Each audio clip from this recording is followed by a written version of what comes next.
What's up, everybody? Welcome to the first, but technically fourth episode of Table Scraps. We're really sorry that we're like an hour late, but just a brief overview of what this is hopefully going to be in the future. It's just going to be real casual. Whether or not we'll actually play a campaign will depend on who can show up there on the day. It may be just me. It could be me and someone else. Who knows? If we have enough people, we'll play an episode in this story.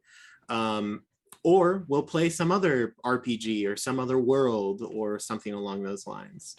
So basically, welcome to the Paper Dungeon Variety Hours. We're super pumped to start up this. Who knows what we'll do in the future.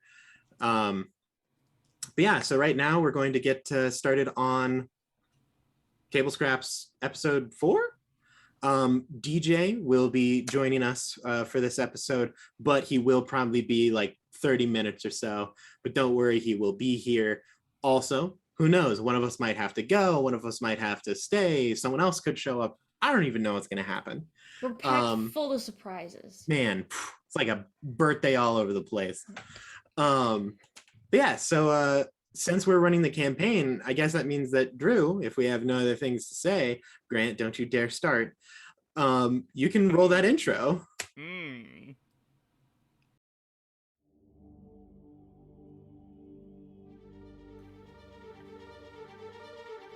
Welcome to Nicomuras, a world full of sprawling cities and dark secrets. In the wake of the trial, a divine act of righteous judgment, the world has been launched into an era of rebirth. But there are those who still lust for darkness and ruin. Follow us across the continent of Talira, from the deserts of Elon Ryan to the fields of Rivaluna. Deep in the Bloomrose Ocean and high above the Alisar Mountains, our story will see our adventurers through glory, fear, and fortune as they make their way through the Paper Dungeon.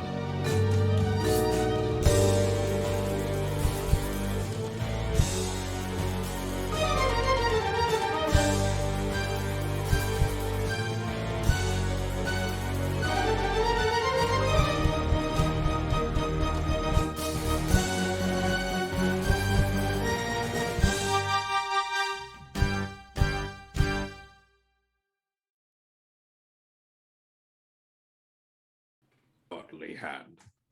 Alrighty, let's get rocking, gang. So last time we played this campaign, we're gonna have a few new characters this time. Archester, a wizard and merchant, was traveling past the city of Jormungandr when they found a guard that was severely beaten up and some other guards, and they discovered a plan to kind of overthrow the city of Jormungandr, a big trade capital of kind of the northern region. Over the course of time, they found some druids that were trying to find this lost grove and its ancient being that was trying to return to there. They tracked them literally to the other side of the world, discovered some cool magical stuff and information and characters. In Brenia's Sanctuary, kind of the sister city of Jormungandr, located on the Moonshae Isles. I remembered the name of them. Time has passed.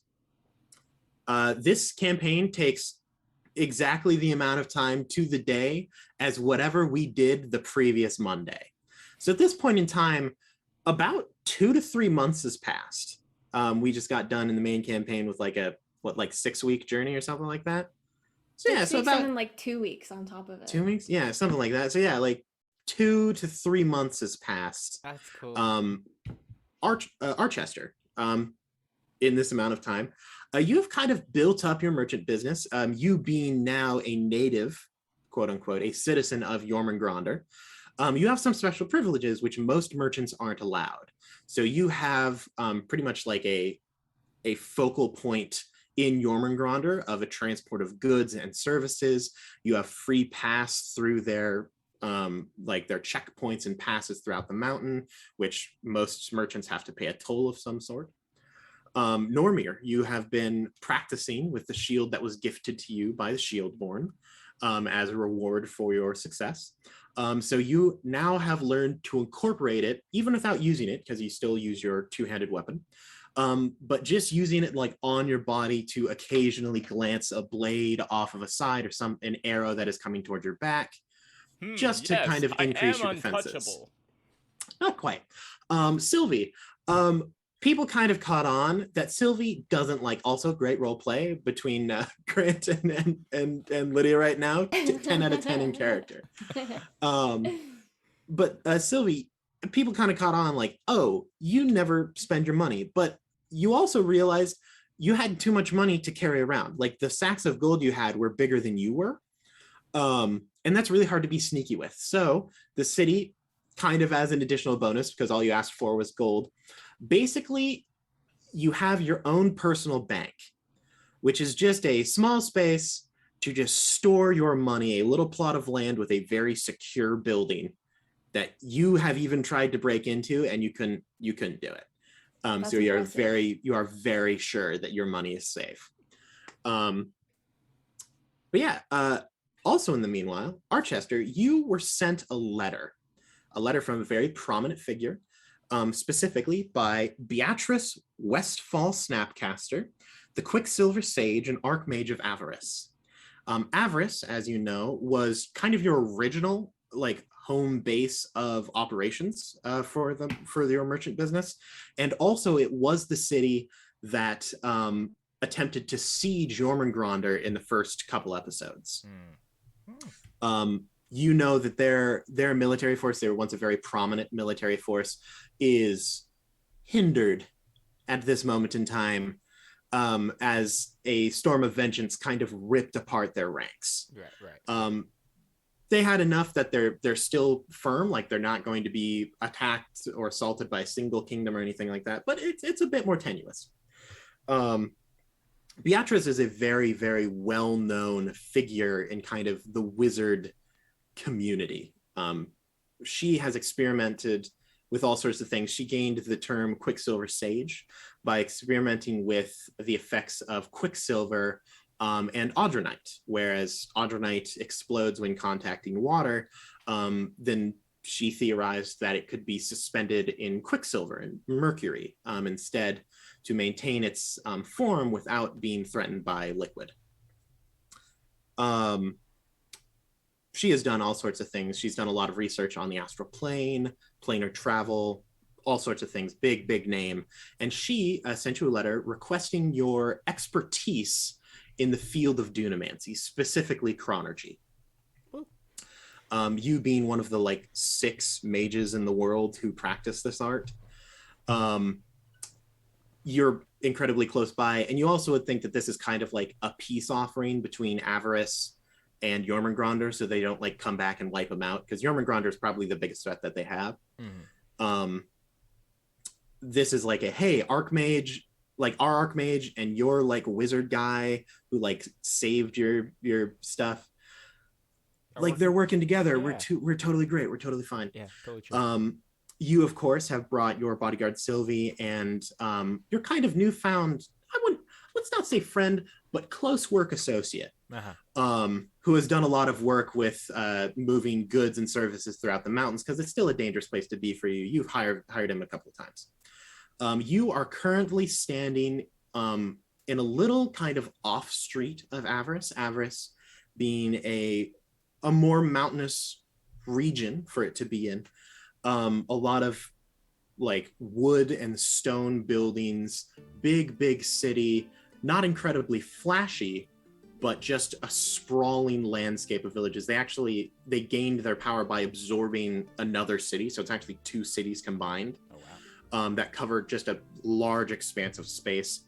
And you are on a little offshoot, almost like a little like gutter, like runoff area with like really cheap buildings. It's really weird. You were sent this address in the letter on Witch Willow Lane, just this little offshoot, and there's these 2 little cramped buildings, and there's an alleyway in between them that you are now standing in front of with your 2 companions. And there is a little tiny sign that you can see on like the bottom corner of the right building that says residence of Beatrice Westfall Snapcaster, and there's an arrow pointing towards the alleyway. All right. I look at Sylvie and Normir for a second. Well, I suppose this is the place we were told to go. Normir steps in front of him, sticks out his arm, and says, "Wait! This is a tight spot. There could be traps." If you wish to proceed, by all means. I'll go first. And he turns around and just walks into the alley. Absolutely. No traps to be seen. All right, But he waves him over. At the end of the alleyway, it kind of comes to a dead end, kind of like, you know, those like half alleyways that are basically just like dumpster places, like places to put your trash cans. Yeah. And they're just like a brick wall at the end. Yeah. That's what you find. But then on the ground, there is almost like a little cellar door. That just says in fancy little engraved letters, Grandma B. Okay. Grandma B. Is that who we're looking for? I believe so. And I will approach. Is there latch? Is it locked? There's a little ring. It doesn't appear to have a lock. It looks like you can just pick it up. I do so. So you pick it up, and as you go to grab, you do notice that there are like runes written around the edge of this door. You can instantly tell these aren't threatening. You don't get any vibe from that. But you open it up and you look down and you don't see like stairs, you see open sky. That's weird. Yeah. Wow. Well, It's a mirror. She is the Archmage for a reason. It's a mirror. There's nothing there. I just get down on my hands and knees and like stick my head in. It is this really weird sensation because your body, gravity knows, is upwards, but you stick your head through and your head, gravity is pointing It's the opposite direction. also upwards. Yeah. So, but it's a very strange feeling. Like you do feel like you could literally just walk into this and your body would calmly just flip to the other side. I take my head back out, get my senses for a second before I just stand up and just.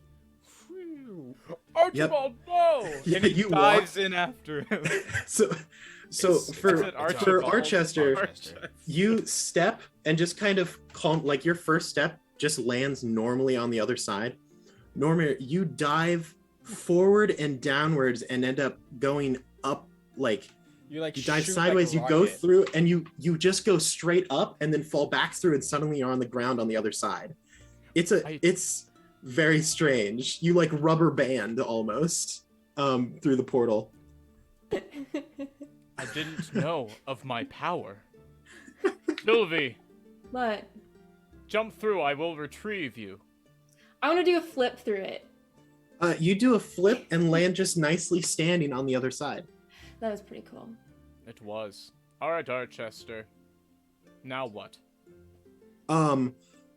You are now standing on it almost looks like a thin silver platform surrounded by crystal clear water. Completely placid, not a ripple. And this long walkway leads to the end of this silver path. There lies kind of an island. And then on it is this cute little quirky cottage. Has a nice little garden plant out on the side, some pink flowers. There's like an old, like crooked smokestack that's peacefully puffing little puffs of smoke into the air. Above you, there are no clouds, but there are bubbles of what appear to be whatever liquid or solid is making up this silver pathway. Like little bubbles of mercury is what you're thinking here, and they drip and seem to catch and then form another bubble below, like you are inside of a lava lamp. Jormungandr has his eyes, not Jormungandr, Normir has his eyes squinted. He's kind of looking around skeptically. He turns to Sylvie and Archester. Says, I don't think we're in Jormungandr anymore. Should we follow the Silver Brick Road? I'm not skipping. I would Does- very much like to skip. You know, normally people would think that Sylvie is the Toto here, but it's definitely Normir. Oh, I am both like Dorothy without and a Normir. doubt. Wait, and Toto. Um, Normir starts skipping so yeah, so and you offers his hand to skip Sylvie. down this. Sylvie's this, holding his hand, but just walking. this silver walkway to this cute little like perfect little cottagecore dreamland. It's just a nice little wooden door, kind of like rustic, like not even like perfectly shaped door. It has like a few gaps, anything, and you can see there's warm like light from a stove on the inside. And this is now, it's a cottage, but this is like a big cottage. Like this is probably like 2 stories. Like just a very large but homey establishment. And before you can even go to like knock or turn the door swings open. And this little old lady just greets you at the door. For those of you in our Discord, I will send an image in the fan art section of Beatrice Westfall Snapcaster. I'm in the Discord. No way, me too. She has a big, floppy, crooked wizard hat with a little like jewelry on the tip of it as it flops over to the side, like old, like saggy, like grandma cheeks. A very simple kind of like brown sheath dress or robe. She has a little like cashmere sweater tied around her neck, like a little pink sweater. Book in a holster at her side, and in her hand is an old staff that has a silver ball where on the inside there appears to be liquid, that same silver liquid that you see in the sky above, and that makes up this pathway here. And she opens the door and she says, "Oh, hello there. I suppose that are you Archester, the Mage of Dunamancy?" Yes. It is, Archester Beltamus. Oh, that's wonderful. And I suppose that these are the friends that you brought along with you to help. Yes, this is, Sylvie, my personal bodyguard, and Normir, he is a friend. And she goes to each one of you and she says, "Why, hello, my name is Beatrice Westfall Snapcaster, Quicksilver Sage, and I am the Archmage of Avarice. It is a pleasure." She like shakes your hand, Norman. She goes, "Oh, what a strong young man." Yes, And like, I grew up lifting and throwing rocks away from people who might get crushed by them. and she like goes over to Sylvie and like offers a hand to shake. And then sees your like, she like shakes your hand, and says, "Oh, you have daggers for eyes, honey. You just look wonderful." And then says, "Well, come in, Archester. Can I call you Archie?" That is fine. "You can call me Grandma B. That's what everyone knows me as." Come in. I just finished baking cookies." Cookies. Yes. Yes.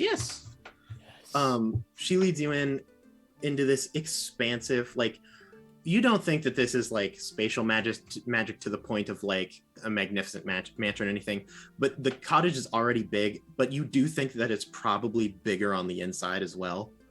Like there's a few extra rooms that you're like, I'm pretty sure that these should not fit in the floor schematics. Hey, it happens.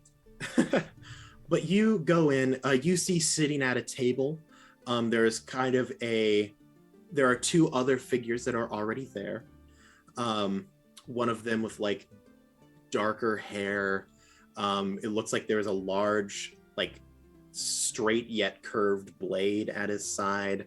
The other one, Normir, is sitting down. It's hard to tell, but he's at least like around your height.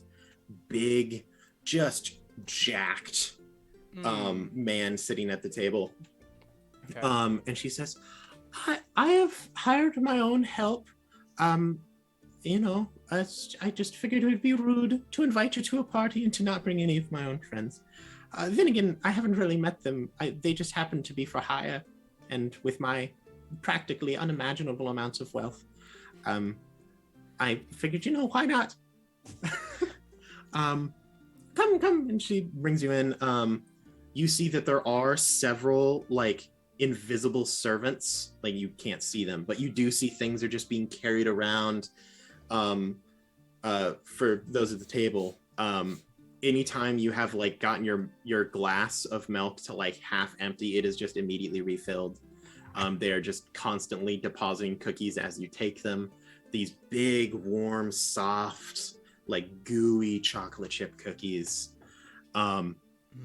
baked to perfection. A little bit crispy, but not too crispy. Crispy, but also gooey on the inside. Yes, yeah, So perfectly gooey done. on the inside, but also a little crispy. Yeah, Well, they're crispy on the on just the outer rim. Oh, yeah. But then they have some gooey on the end. But then it's gooey. But yeah, basically the perfect chocolate chip cookie. Yes.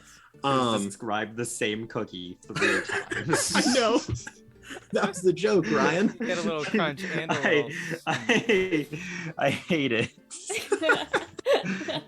But did you get the point that it was crispy but also gooey? No, I didn't. Wait, what was the inside like There was a again? little bit of crunch. Well, the and a little inside bit of was soft. crispy, or was the outside was Oh, crispy? so it's and like the those inside sugar was gooey. cookies you Yeah, get okay, at Walmart or something. Yeah. Well, no.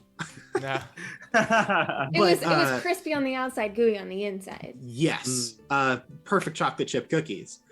And she sits you at the table and says, "Oh, well, come on, you two. This fellow over here, he's a bit of a silent one. For the most part, he has been. I feel like he'll speak up a bit in a while. Which fellow? The big fellow with the muscles that are very well toned, just as yours are. Yes. His name is Lord Khan, but I think the cookies have put him to sleep.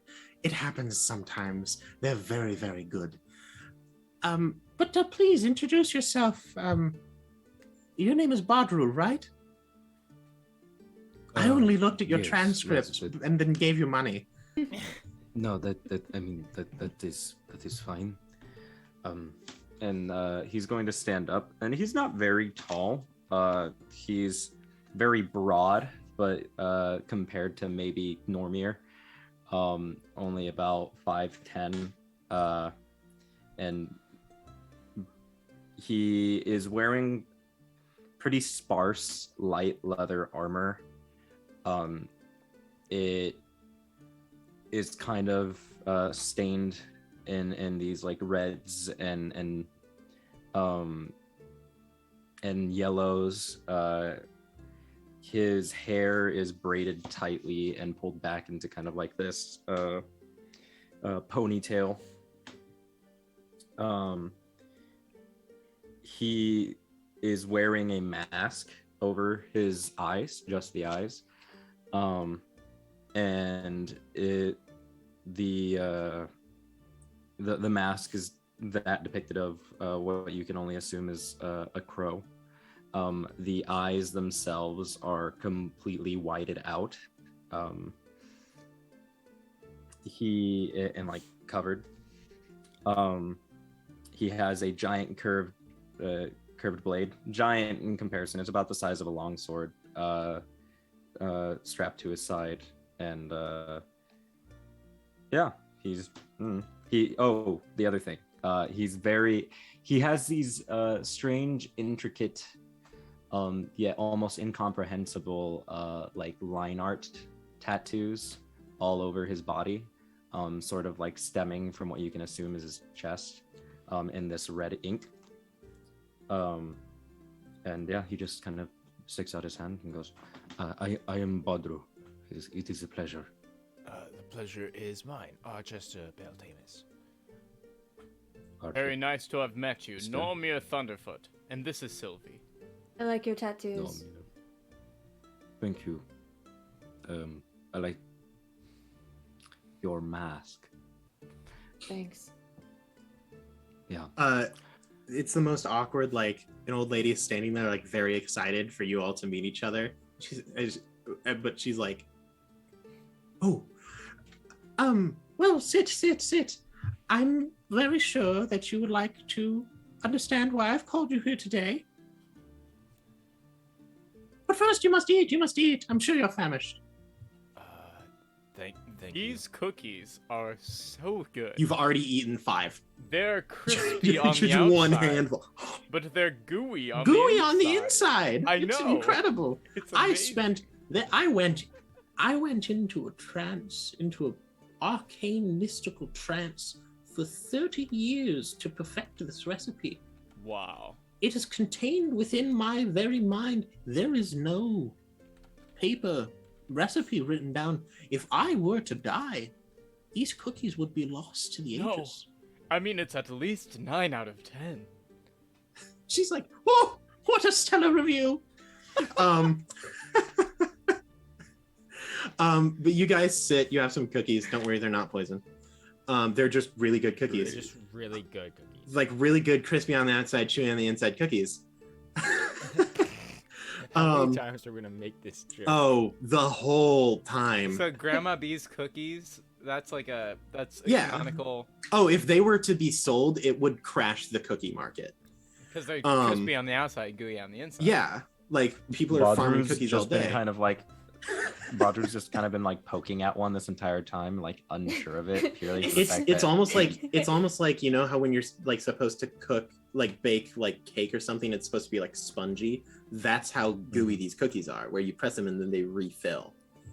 Sylvie's just just kind of- staring at it. So you guys all eat or don't eat, and drink or don't eat, or don't drink. But Or after don't a eat. few moments in time, what? Beatrice is satisfied with your sustenance and traveling needs. And she says, well, I suppose I should start off. Apologize for the rest of you, but I'll mainly be addressing Archester here. Good boy, Archie. I require your assistance with your knowledge of chronology and chronomancy. You see, I have been researching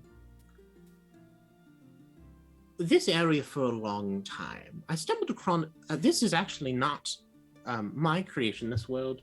I stumbled upon it in my search for an old friend, which I actually did find, although he is a tad bit different. You see her look over her shoulder kind of into nothing, and she says, he is a tad bit different now, but that's besides the point. But this area has some very interesting traits about it. Mainly, it is a conflux of many different planar energies, I suppose, that kind of crisscross and overlap.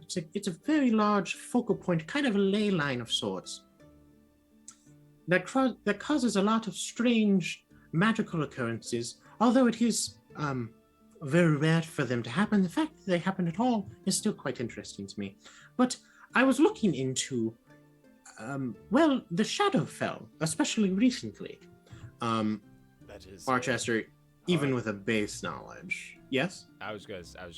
That's a hard thing to research. She says, oh, yes, it is a terrible, terrible thing, because we know that it exists, but yet you can't get there. Like, Or at and least- nothing comes from there. Right. It's like the pot of gold at the end of the rainbow. Believe me, I've tried. She's like, I've been there. You've Of course, but we're getting off Another topic, time. dearie. Yes. The Shadowfell, Archester, could you roll an Arcana check for me? Actually, anyone can if they think that they would know anything about the Shadowfell. Okay, that is. So, Archester, you can roll an Arcana check for me. That is an 18. 18. You know some basic things about the Shadowfell. So in the grand scheme of the planes, you have all of these moving parts, these planes that whir and move around each other. In between them, there's kind of an interplane highway, which is the astral plane. Mhm. You yourself have been there with your Cloak of Stars. It allows you to kind of flip to an overlay of this world. that can span to any other plane, like a vast interplane highway. You would also know that in between the astral plane and whatever other plane it is touching, kind of acting as a grease, that is the Shadowfell. It is a plane that exists between the astral plane and all of the other planes to make sure that everything glides along smoothly, that there's no scraping. That's why it's so hard. Like, if the Shadowfell didn't exist, access to the astral plane would be incredibly easy, because you could just go, like, people would sometimes just end up in the astral plane, Right. and then they would end up in like the plane of water and then drown. Like, it would be a bad time. But because of it acting as a sealant, it's very hard to actually get into that. Like, it's really easy to grab a gear of a watch, and it's really easy to like put your hand where there isn't anything, but it's really hard to grab oil. And nothing has ever come from there that you know of. But Beatrice continues, she says, recently, there have been some strange developments where creatures that I believe to be from the Shadowfell have been appearing in this very region. Things that I have never seen before, and their biology is frankly incredible. But I saw these things, and she does point over. She kind of waves her hand, and you can tell she's beckoning one of the invisible servants. She says, in my time here, I have actually managed to capture a few subjects from this plane. And the invisible servant pours this little like velvet like rope, and mind you, this cottage is filled with so many weird things. There's like weird like arcane instruments on the wall and sitting on it's kind of cluttered up. There's bookshelves and cases, things covered with fabric, and one of those fabric covered objects falls off, and you actually see it's this round, almost giant bird cage. And just standing in the middle of it appears to be like a horse. It's real weird because it isn't, well, the main thing, the coloration of it is not correct. Like, you have never seen, like, you've seen black horses, you've seen white horses, you've seen gray horses. This is like a picture of a horse that you would see in a newspaper. Even to the point where its eyes aren't there. It's just these two kind of inky voids, and it is dripping like little ink drops. From its eyes, or just everywhere? From its entire body. Oh. Like, its outline is, it literally has a black outline, like it was drawn in ink, and it is just constantly dripping. But as it falls, they hit the ground and there's no splash, they just kind of dissipate. And she says, yes? It just looks over, it's like, very fascinating. Yes, Is it dangerous? Well, most things are. I suppose, have you ever been kicked by a horse? No. Normir, was it? Well, it is very painful. But for this one at least, it did not appear to be terribly hostile. But there have been some incidents with rather more dangerous creatures that have appeared within the outskirts of Avarice. And of course, those I have had to deal with, much to my chagrin. Valuable subjects, and upon being slain, they just dissipate.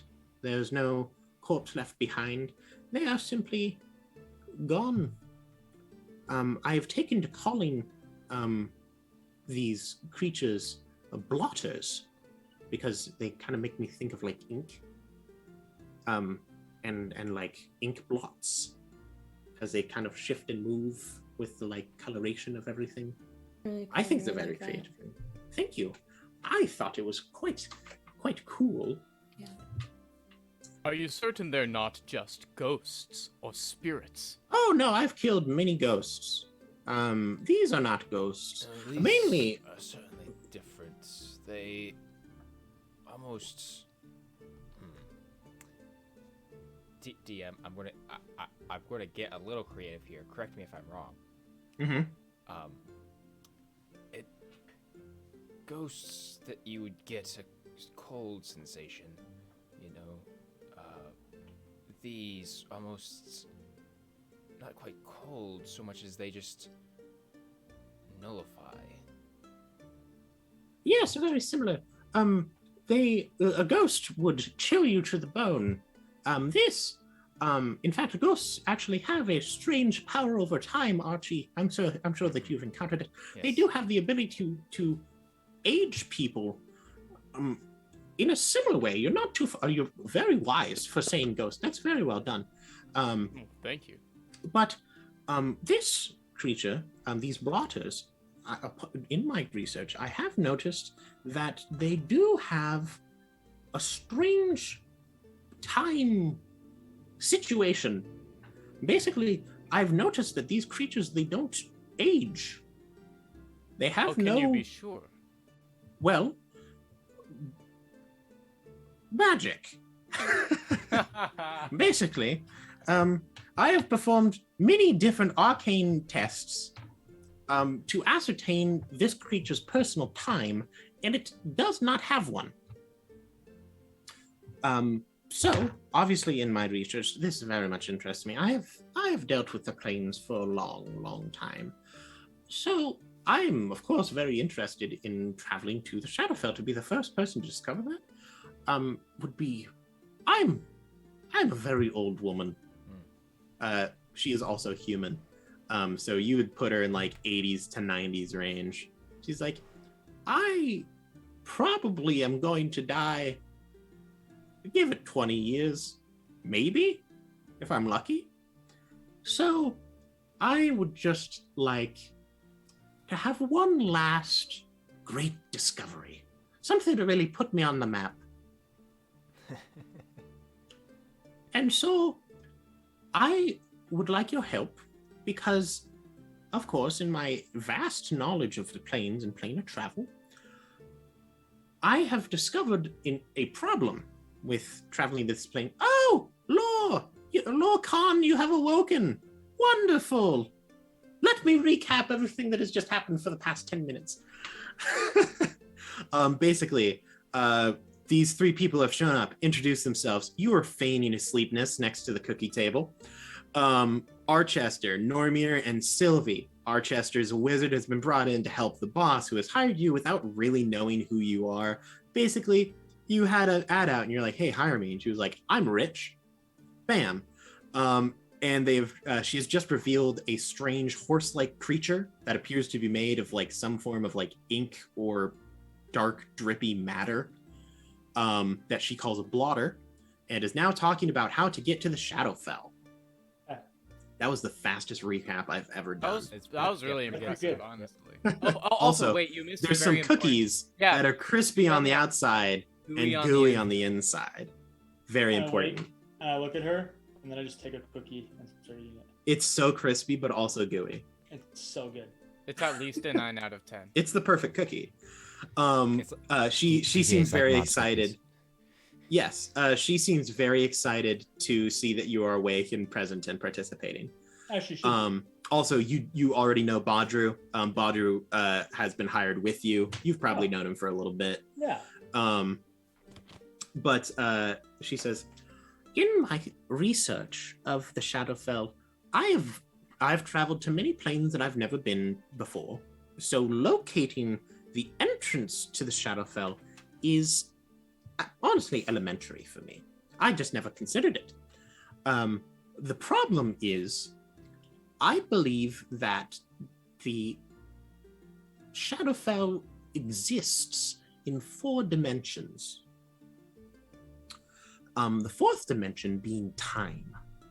I think that time is used as a coordinate when it comes to measuring distance in the Shadowfell.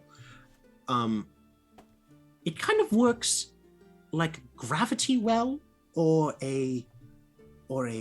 or a black hole of sorts where there appears to be a mass of center energy and then a constant growing excess of surrounding space.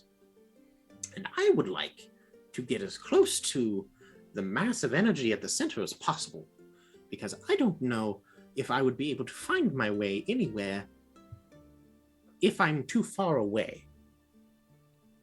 That makes So- sense. Basically, I would like you to collaborate with me on this, to use your expertise of time to locate a position in space. And also protect me, and that's why we have these buff, strong young men to protect us, because we don't know what's going to be there. I do very much Oh, enjoy the and fact that of course, Sylvie, I'm so sorry. Also buff young women.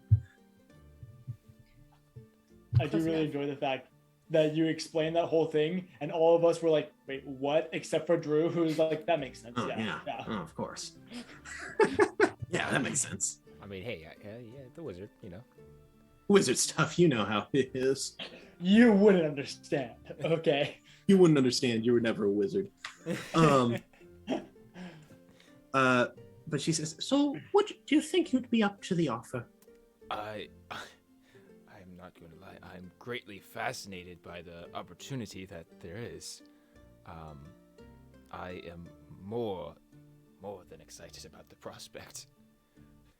And of course, for the rest of you, I know that perhaps the journey to discover something that has never been seen before and learn things that have never been known and perhaps encounter dangerous creatures that have never been encountered may not be incredibly appealing to all of you. So Bullet, please, the king. Do you mean like the King of Avarice? Jormungandr. Oh, I have no idea. It's But worth a I'm shot. I'm sure that Well- your valiant actions will show the great strength of Jormungandr's. We will protect Power. the physical realm with our lives. Great. Yeah, sure. I also have a large sum of money. Oh, thank God. I pull out at this time a small pearl and creates some arcane glyphs in the air, and I'm going to cast Fortune's Favor on myself, Ooh, that's a good one. which basically just gives me a reroll. She says, "Ah, yes, the power over time and fate itself, a power that has long escaped my grasp." I'm very impressed. But she says, quickly, my friend that I mentioned earlier will show the way. He's just standing over there. I have a few things I have to get ready, but I know that you'll need a bit of time at the circle to kind of calibrate it. So don't pay him any mind. He'll just show you the way. He is a bit of a chatter though. So, just, it'll be fine. And she says, Gloppy, come escort the guests to the invitation circle. Please tell me it's a cookie. No. You look over and see a floating hat. Perception checks from everyone.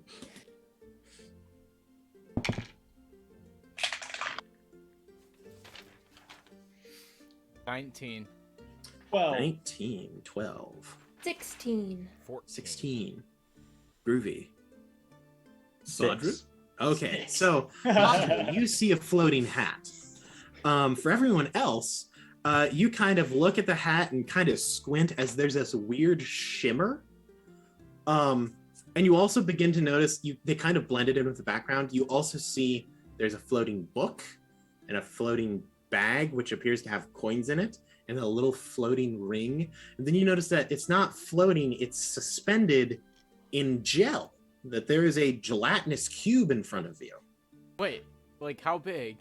It is 6 feet tall in all directions. It is a 6-foot cube. That's awesome. Okay. Once again, for those of you in the Discord, Oh, yeah. there is an image of the gelatinous cube who will introduce himself as Why, hello there. My name is Glorpaglop, the Grand Mage of Muck. I shall be escorting you to your destination.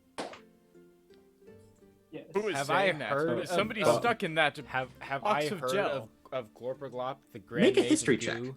This is the greatest NPC of all time. Somebody Bodger is just stuck in kind that of goes- box of gel. We must save him. I have never heard of what did- Glorpaglop, the Grand Mage of Goo. You haven't. Something about this situation strikes a chord, but you can't. You're like, this is this is like the that Archmage. floating hat and book talking. There's a man inside, I'm sure of it. What? Oh, hold on. He says, well, you are not entirely wrong, but my physical form has been long since dissolved. But come along now. Does it just move? Like, how does it move? Oh, just it slides? literally just This is a glides. gelatinous Oh, cube that God. ate a wizard and gained sentience. It just slides along the floor. Do you see? He'll pass McGoop or through like tables and stuff, and then he's basically like a walking maid that just He's a Roomba. yeah, he's a huge cleaning Roomba. Like everything that he passes is just wiped clean and like sparkles as it goes. What was Um, his name again? Glorpaglop, the Grand Mage of Muck. You plebeian. Glorpaglop, the Grand Mage of Muck. There Yeah. he is. Look at this beautiful. Image in the Discord. Big pointy like conical wizard hat with 3 streamers that stream from it, covered in moons and It's stars. it's the Fantasia Mickey hat. Yes, the Fantasia Mickey hat. It's very similar to that. You can see on the inside of his form there is a little ring with a gem in it. A bag that you assume is filled with coins of some sort, and then a book, which, due to the fact that his name is Glorpaglop, the Grand Mage of Muck, you assume to be a spell book. That's amazing. And he oozes along the floor, and says, "Yes, I suppose if you are the guests of Grandma B, you are welcome. This was actually originally my home. I created this space. Of course, she has much improved it in the time." He is very slow. It's like cubes don't move fast.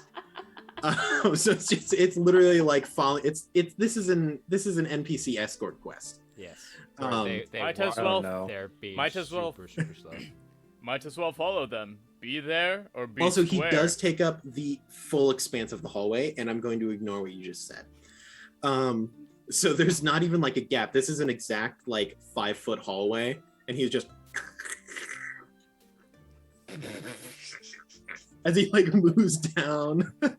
He very must work slowly. a lot since he practically lives in a cubicle. I love the amount of effort DJ's putting into the sound that we can't Can hear. someone mute Grant? Yes, I could. Hey, do you know of any corner markets around here? Oh my Yes, I also act as a stock trader. It's a bull market right now. Get in on it. But he leads you along. He just starts. You didn't even ask about what is his deal. He's already telling you. He's like, yes, I was once known by a different name, a name that I have long since forgotten. But I suppose it was perhaps Boxing. 90 years ago. Oh, Grandma B was not yet Grandma B. I knew her as a young child. I actually gave her her first spell book. But I was horribly interested in the eminence of Julex. What a wondrous creature. Are oozes alive? Does he create life?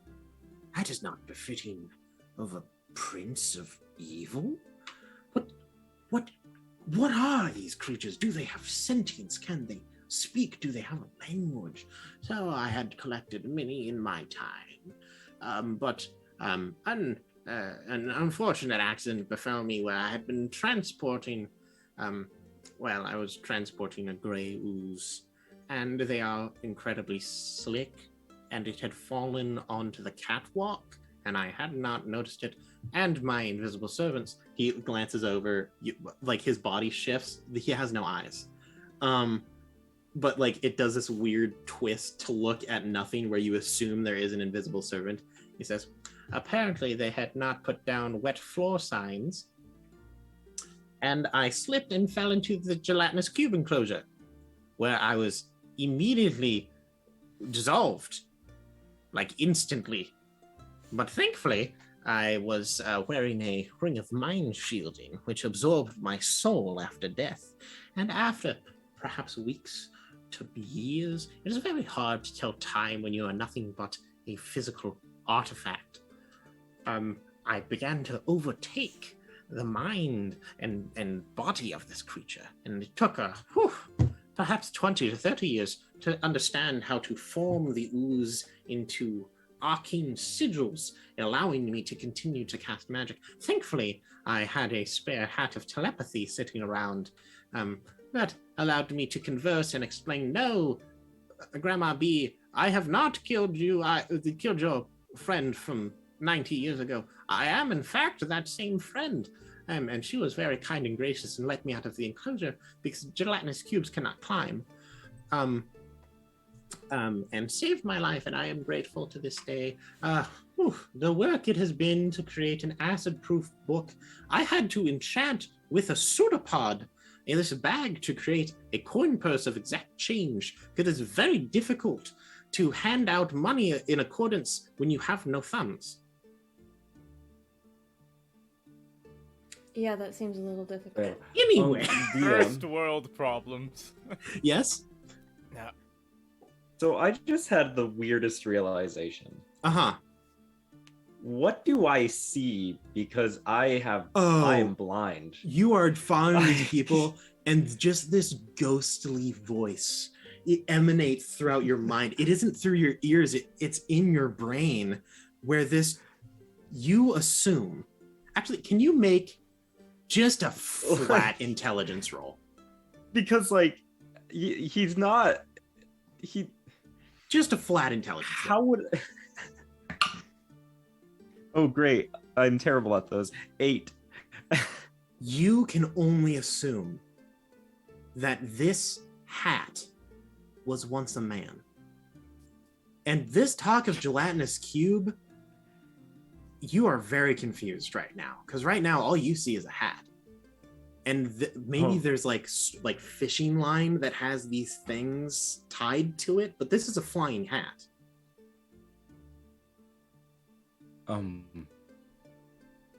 No one has answered my question. Why is there a talking floating hat? Badru, it is somewhat hard to see, but the hat itself, well, it is magical. It is not a flying hat. There's this. Have you heard of a gelatinous cube before? No. So they're basically think 3D jelly square. yes, a living 3-dimensional piece of jelly that eats people. Terribly acidic. Except this particular gelatinous cube was actually taken over by an old wizard, and now this wizard now is a gelatinous cube. Jelly cubes possessed by wizard. Basically, there's a ring inside of an empty square that's talking to us with a hat. As far as I understand it. Yes, of course, I am confined to this domain. For if I were to leave this area of interplanar seclusion, Jubilex would retake my mind. And, I can still hear his voice in my head. It's just he has no control of my body. And let me tell you, something in the past 6 weeks has caused him to be in quite a titter. Just in the back of the mind, just. Also, did you know that Ooze Society acts as a frat? His voice is not, if you can understand him, it's not, he speaks like none of us. At one point in time, he was like, hey, bro, what are you doing in that interplanar realm? You should really join us out here. It's great. It was really weird. But he's kind of given up talking to me. It's kind of just backlog chatter. Have you not ever considered trying to recreate your body?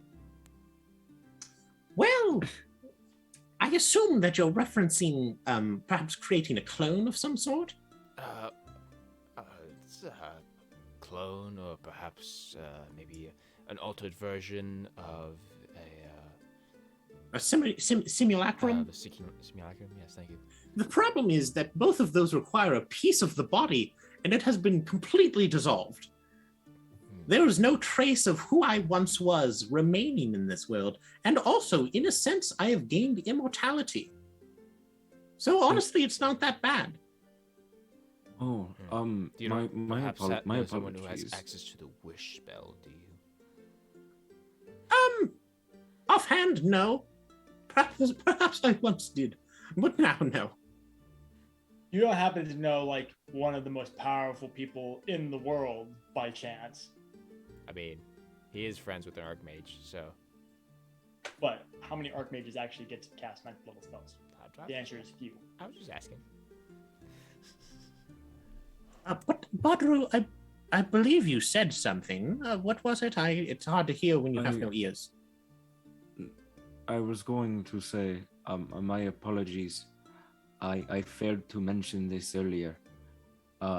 Due to religious purposes, I was blinded at birth. So I can only really see things from my immediate vicinity. Oh yeah, I forgot you're totally blind. So you get within like 10 feet of him, and it's I this get really like weird within like thing. 10 feet of him, and I just like, I don't see anything. There's just a weird moving wall that like jiggles. So I'm just like, I'm very confused right now. He says, "Oh, I understand. Now that I don't have a body, I am also blind and exist through a sense of feelers that are within the core of my being.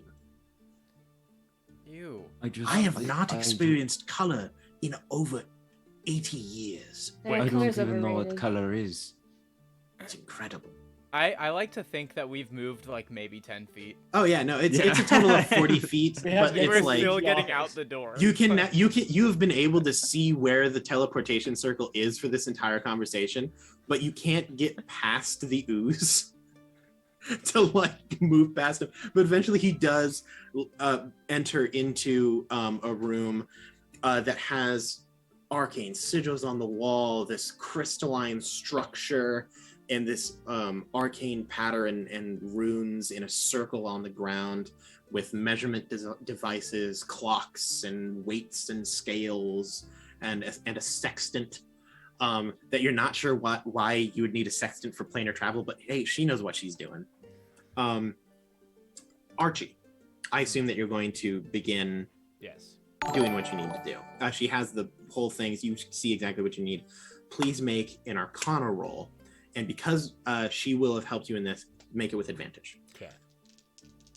So I'll tell you right now, as a baseline, you know that you can get within viewing distance of whatever this center end is.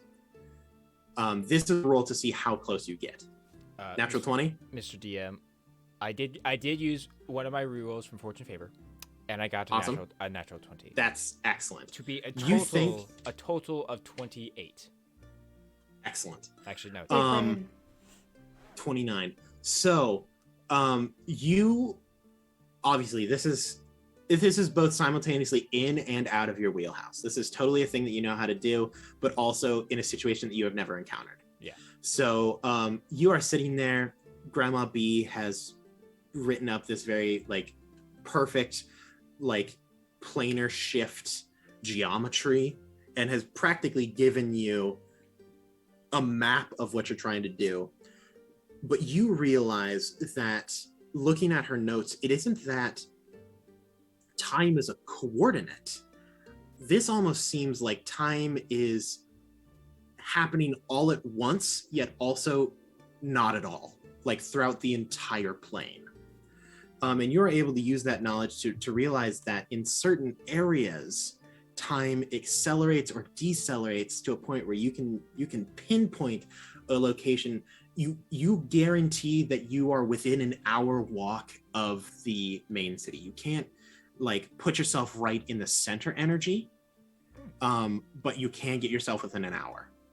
Wow. And since you don't know what you're going to encounter, the difference between an hour to 4 hours is Amazing. very, very important. Yes. This takes you maybe 10, 15, 20 minutes. You add some specific runes to this planar portal.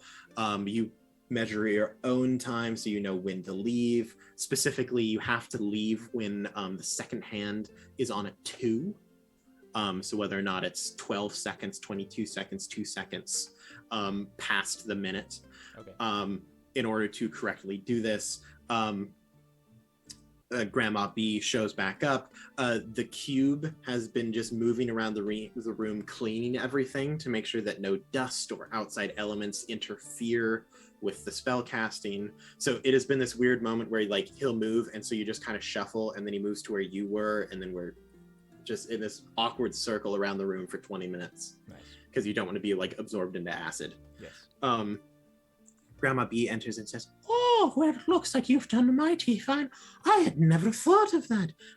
The potential of all of time to exist at once, but also to not be moving. This is a fascinating thought that you've had. And the math," she does some quick calculations. Runes of numbers appear in the air. She says, "Oh, well, it all checks out now, doesn't it? Oh, that's just fascinating.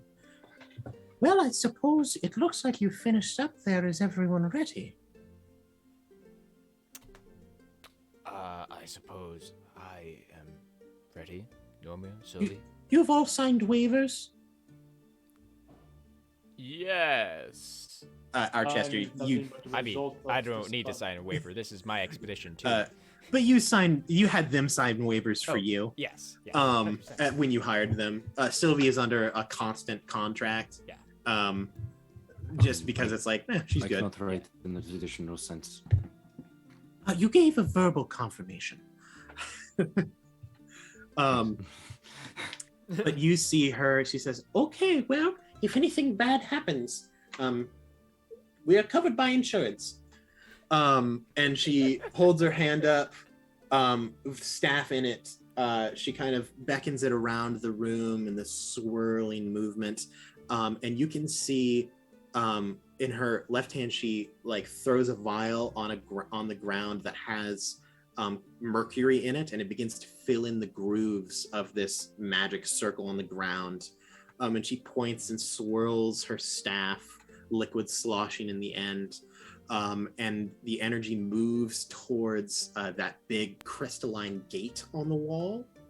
And it begins to flicker, and even the whole building kind of begins to shake a little bit as you pry open the gate to this previously unopened world.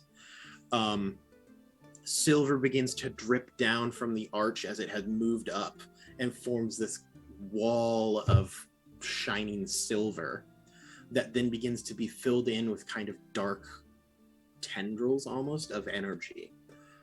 Finally, the kind of shuddering stops, and you're presented with this black and silver gateway. She says, "Well, of course, I'll be going through first, but don't worry, the gate won't close until you all are through. Glorby, take care of the house while I'm gone. I believe, Bodru, was it? He brought some of his young friends with him, his retainers. They're upstairs in one of the guest bedrooms. Don't accidentally dissolve them while you're cleaning." She heads through the gateway. I assume the rest of you follow. Yes. Yes. You pass through, and for a moment, for everyone other than Bodru and Archester, the same thing happens. You believe for a moment that you've gone blind. You enter through this portal, and you are presented with gray. There is no horizon line. There is no sky. The ground is the exact same shade. If you look down at your feet, you cannot see where you are standing because there is no light and there is no shadow. It is just blank slate gray. You look up and it is the same color as the ground. There is no depth perception. There is no frame of reference for anything other than your own person and the people standing next to you. Archester, I need you to make a Constitution saving throw. Oh. Fun. Baudru, you obviously are blind. So what you see is a little different. For you, sound is Within a a very 10 important within, thing. Yeah. What you notice is there is nothing here. Sound, you hear sound and you hear your own voice, partly because it resonates in your ears, but also because it bounces off of other things. There is so little here, sound stops past that 10-foot range. It never bounces back. So for anyone who speaks in this kind of group of people, if you are outside of 10 feet or not facing them, you never hear it. Oh no. There is no light, That's there is no scary. sound, there is no sight, there is nothing here. I Archester, speak out. yes. Alas, the light of the sun has finally taken my eyes. Some of you don't hear that. Even you, Lorcan, you speak those words and it's like they hit a wall in front of you and dissipate into nothingness. Archester, what was that con save? Very, very low.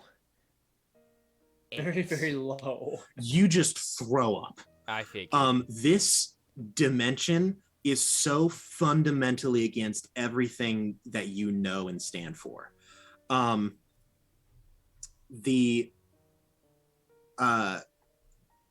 You have been in multiple different planes where times are different. You've traveled to the Feywild. You've traveled briefly to the plane of Pandemonium just to experience things and kind of understand how time works. You are hit with just feeling after feeling of time slamming into you, stopping, continuing, ending, starting. You feel the start of time and the end of time hitting you all at once. Gravity does not feel right. You're lighter but heavier at the same time, and it just overwhelms you. Fair. So you just throw up immediately. There is no sound of you doing it, so unless you are looking at him, you don't even notice that he's doing anything. Sylvie, you are standing behind him, so you do see him throw up. Yeah, it's not great. I will need everyone to make a perception check. Wait, what's the perception check for? Just to you look around, you looking around you. 24. I have a range of 10 feet. Is there anything immediately within my... You don't have to, but if you crit, I'll give you something. 9. Okay. 9? Yes. 10. Oh, geez. What? And Lorcan, you had what? 24. 24? Okay. 12. Whew. I rolled a 3. Okay. Archie? 12. Okay, so Lorcan, Gotcha. you realize that you have not gone blind. All of you know this because you can see the other people. You notice two things. One, not everything is gray. Off in the distance, there is a little black speck. Okay.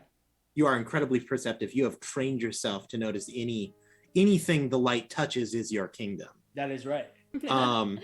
Your eyes are attuned to staring directly into the sun. This is nothing. This is nothing. You also notice that Beatrice has noticed the same thing. But you also notice that even, as I said, everything the light touches is your kingdom. Color is made of light. Light, certain things reflect other colors, and that allows you to see them and they absorb things. You noticed encroaching on the edges of every person here is this kind of slight grayscale. Interesting. As the color is almost bleeding off of them. Yeah. Question for you, DM. Yes. So, obviously I'm covered in tattoos. For those that don't know, I have a bulbous sun on my left shoulder, and then the symbol of Damaris on my right shoulder with line work coming all across it. And it's typically in a red ink that in the dark will just ever so faintly glow with just a little simmer of sunlight. Am I glowing? No, Gross. I hate the light has left you. it. I hate it. Um, Well, it There seems is a that speck in the distance. some of you hear that there is a speck in the distance, but throughout motion, you all kind of turn. And you're like, oh, okay, all right. Speck in the distance. Speck in the distance is good. I'm patting the back of Archester's knee. Like, that should be where we're wanting to go. Oh man. Yep. I just slowly stand up. I'll go over to here. I'll go over to Archester, and I'll just stand in front of him, and I'll place my hand on his shoulder and look down hey, watch it. at him. How tall are you, Archester? He is 5'11". Okay, I look down 4 feet. I'll look down at him. Bask in the glory of my sunlight, and you will be healed. And I stand there. You don't feel a whole lot better, and also he isn't glowing. Right. And now we may go. Yeah, thank And I'll turn. And I'll start heading towards the speck. Badru is going to find the most noisy out of all of them, so the one least capable of stealthing. Normie. You put yourself between the two barbarians. Yeah. Yeah, and I'm just gonna like keep them within range. Just I'll walk front next to Beatrice. Excellent. Grandma. Beatrice also agrees and says, "Oh yes, this is rather disconcerting. I expected a little bit more. We should get going. Yes, Lorcan. Since I just turned around and left, am I, after I leave 10 feet, can they just not see me?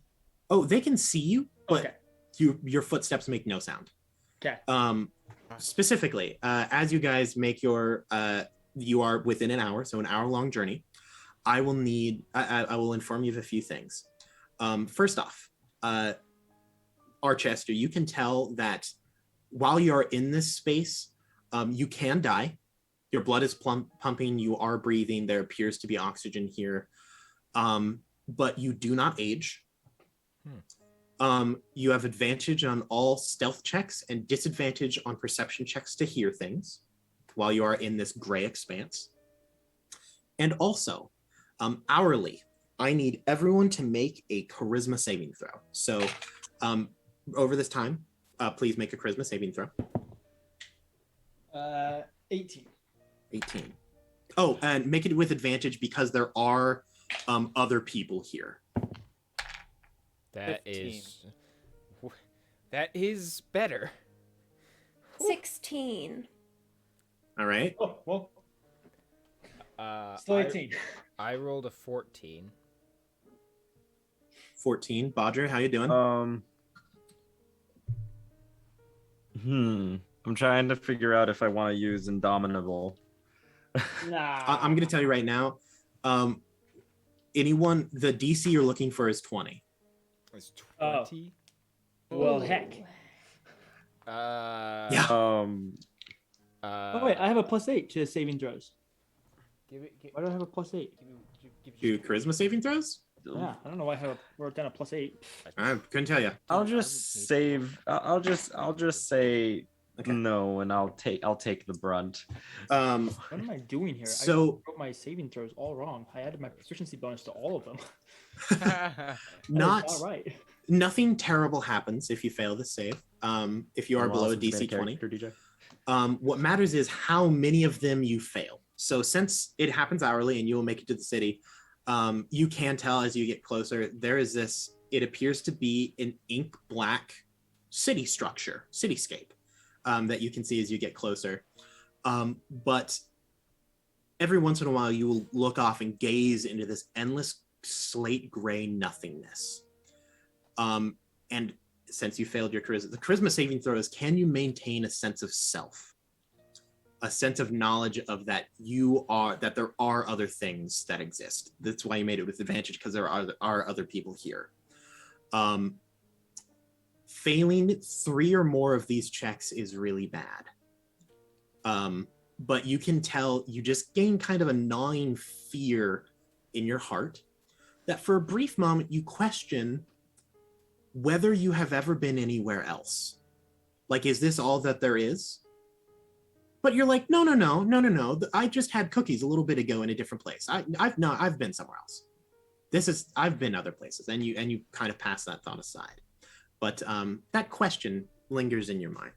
So it's a very good thing, Archie, that you the DC to land in the town was a 30. The DC to land an hour within, was 25.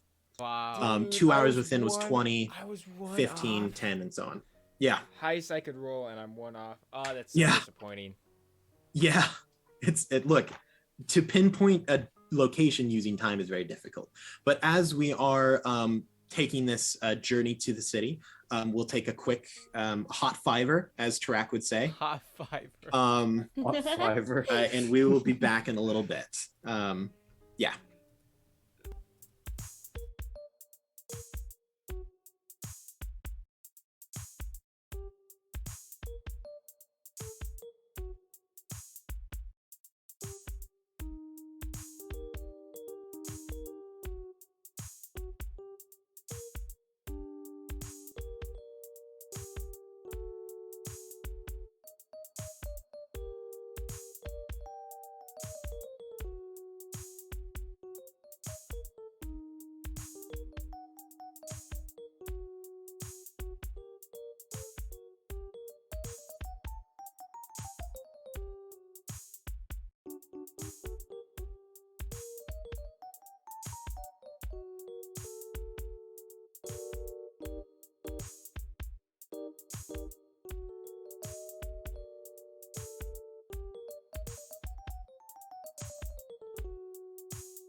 All right, we're back.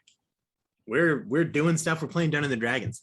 Our wonderful boy, our beautiful boy Grant, had some stuff to do, so he will not be with us the rest of the stream. As I said, who knows? People will go, people will stay. I don't even know what's going to happen this on this day or the next one. Also, our other beautiful boy Ryan has left his camera to join DJ, so you can now see him. Lack thereof. Yeah. We haven't seen you in like months. Yep. It's a great time. We get to see our beautiful boy Ryan. But we will rejoin our adventuring party. Beatrice, Lorcan, Baudru, Archie, and Sylvie, as well as Normir. That's his name. His name isn't on my screen anymore because he left. As they approach a strange city line. This question of what is real kind of sits in the back of your mind as you approach this ink black city outskirts. All of the buildings are black and white, that same kind of ink-like edging that you can see. It still has texture, it still has form. But there is no color in it. It is just black and white. Honestly, it's kind of a welcome sight to just blank slate gray. It isn't normal though. The geometry of these buildings is strictly non-Euclidean. How many circles? Oh man, there are buildings that just end and structures that have strange arches and directions that shouldn't exist. Gravity is kind of strange. You will have a building that goes up and should cross over the street to go into another building. It'll go up on either side, but one of them only stops here, and then the walkway just ends in the middle of the cobblestone streets. The cobblestone streets aren't cobblestone. They're the exact same slate gray that you've been walking, but they now have black etching to make the idea of cobblestone. It's like the rough sketch of a city. Yes, and even the buildings, you can actually see them twist. They literally, it is in mid construction. They will move up, and you'll be looking at a building, and then it'll just grow, fold in half, and now the roof is facing sideways, as there is now a new level to this building, but the top is just walled. That's freaky. Yes. In the center, you can see in the distance, there is this large spiraling tower, this spike that has been planted in the center of this building, and all things begin to spiral off of it. The streets don't make sense. They'll curve and wind. The other thing is, there are creatures here. There are bipedal blotters. They look like humanoids, but their face is kind of this grayish white. You're not sure of the texture, and you're not sure if you're willing to find out. Their eyes are just mannequin-esque black voids. They have a mouth, but it's almost like theater masks, where they'll be in this almost too far smile or too far frown, and they don't appear to have any purpose. They kind of just walk. You'll see them walk, and they'll turn and nod to another one, but sometimes the other one will just keep walking. Sometimes they'll nod back. Sometimes they aren't even there. Some of them walk into walls, and just as they're about to hit a wall, a door will form, and they'll just pass through it. There is no door. It's just a doorway. Interesting. They appear to be reenacting things that normal people would do. So you'll see there are stalls. There are weird, twisted, geometric merchant stalls.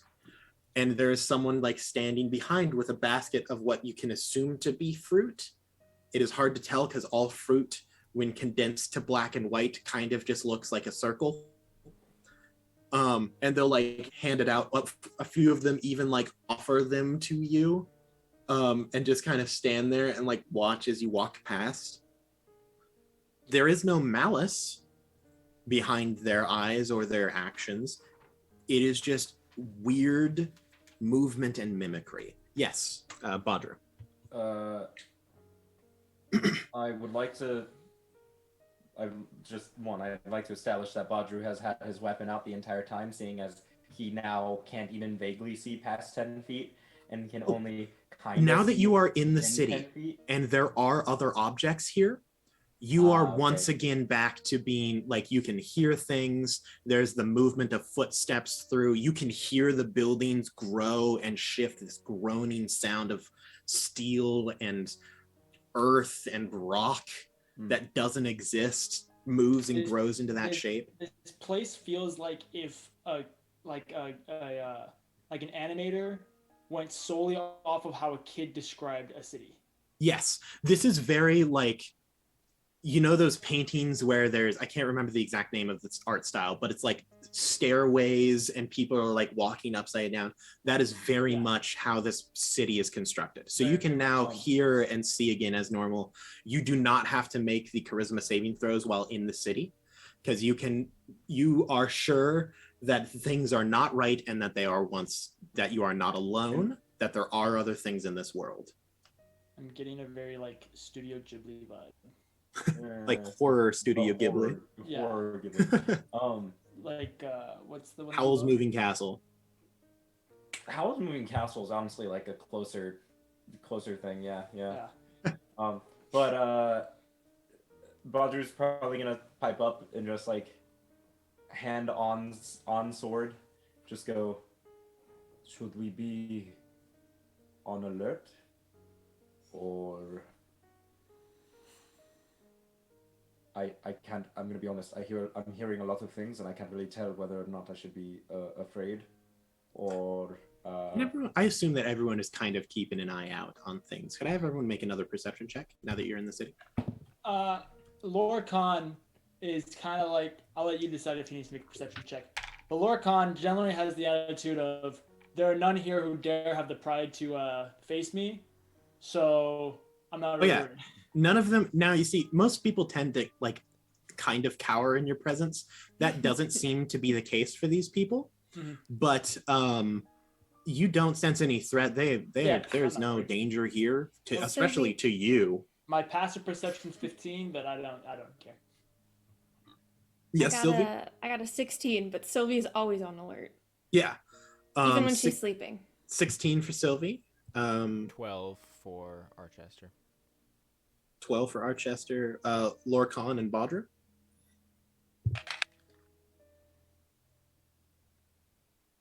12. Do you want me to actually roll an active perception check, or do you just want to go off my my passive? What is your passive? My passive is 15. Passive 15, you can still roll, but if it's lower than a 15, that'll be fine. It's lower than a 15. Okay, so 15, you're not concerned about this. You give a brief glance and you're like, eh. Yeah. Sylvie, I wouldn't say that you notice something, but you are highly tuned to know when you are being watched, and the hairs on the back of your neck begin to stand up, and you swear maybe out of the corner of your vision you see some vague shape move, but you try, like, you're immediately on high alert. You're like, what is this? It seemed kind of beast-like, and it didn't look fully like the other creatures here, but it was so fast you're pretty sure it was a figment of your imagination, just another thing that's weird going on in this world. You guys, I assume, are approaching the city center. Beatrice will pipe up and say, "Oh, what a wonderful place. Fascinating. Do you think they're alive?" They appear to be mimicking the material plane. These appear to be actions that perhaps they have perceived throughout the veil. Wonderful, wonderful. She is just entranced. I really wish I had the spell Detect Thoughts right now. That would be interesting. Oh, does she have the spell Detect Thoughts? I would just walk. I'll walk up to one. Like She does. She has the spell Detect Thoughts. nice. Yes, you're going to walk up to them. Yeah, I'll just walk up to one and just. Sylvie's right behind him. I'll just kind of look. I'll get like I'll be like 10 feet away maybe. I'll give a wave. The creature looks at you, and you can tell that it does perceive your wave. And it does give like and it has this like incredibly large, like black painted grin on its like stark white face. Interesting. And it just holds up its hands, but it doesn't like put it down. Like it just is there now. Can you understand anything I'm saying? There is no response. I say that in all the languages I know of: Common, Celestial, Elvish, Giant, Dwarvish, Primordial, and Sylvan. There is no response. Okay. I just want to cover my bases.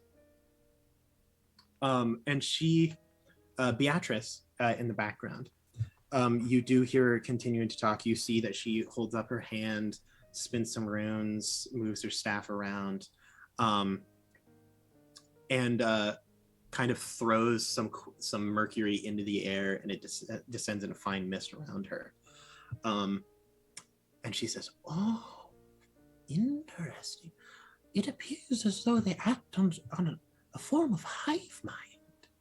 There is some sentient thought, but I'm not sure if it is the creatures, or if perhaps they are just fingers of a larger being.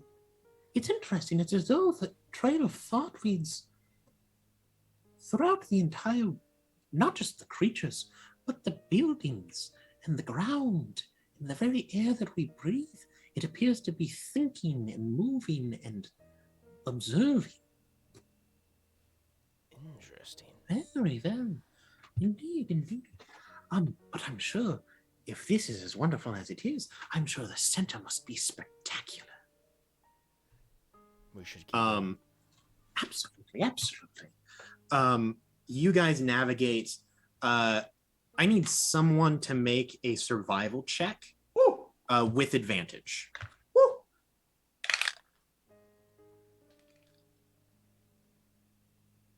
17. Oh, 17. Look, you're you. Yeah. All right. Now that look, the sun may not be here, but you are the sun. You are the son of the new dawn, of the first dawn. That's right. The sun guides everyone, and you know how to get to the center of this city. That is right. You move every once in a while. It is a little bit difficult because sometimes you'll like, oh, this is a street this is like the main street, and then you'll walk and then there's just a wall, and you're like, oh well, as I intended, and you go down like side alley, move through a couple of things, go over a bridge that is underneath. You walk under a bridge. Like the bridge is like you walk and then suddenly you're on underneath it. There's just so many weird geometry. Sometimes you're walking sideways, upside down, backwards. Sometimes you have to backtrack to move forward. But you over time manage to make it to this massive pillar in the center of the city. My one goal as I travel is I want to just walk up to a wall and keep going as it morphs around me. Oh, at one point in time, yes, you do walk and you're like, no, there is can you actually roll an intimidation check for me? Oh, yeah. 18. You walk and you're like, you mean to tell me that those peons can walk and a door will appear? So a door will appear for me. And you walk, and sure enough, a perfect U cutout appears in the wall, and you just walk through it. And everyone else can already fit through it because he's like way bigger than all of you. Like Normir, has to like move a little bit just because like you might be a little bit like bigger than him, but his dimensions are just in general different. His shoulders are a little broader, you know? Yeah, so it's like you're like a square and he's like kind of an inverted triangle. And so he like has to like move and shift to get through this wall. But sure enough, you make it to this towering, twisted pillar. It's very similar to like a DNA strand. Oh, interesting. Like that twisted helix is the word that I'm looking for. Mm-hmm. As it moves up to just towering heights. Archester, yes. As we start to move around in the city, I'm going to, and I'm just going to continue to do this as often as I have to. I'm just going to using prestidigitation. That's a good one. Mm-hmm. I'm going to create a small pocket watch in my hand, specifically one that's not actually a watch, but it's more of a 1 hour timer. Ooh, interesting. And I will cast it in intervals of 1 hour because it lasts for 1 hour. What a creative use of the spell. Just so I can have some instance of time and how much time is how time is passing. It doesn't go away. Does it move? No. Does the hand move? Nope. No. Time is constant here. Interesting. And again, if I was Lorcan, I would say all time is based on the sun, and the sun stands before you. Interesting. Yeah, there is. You think that in this exact moment, for you, your own personal time is moving.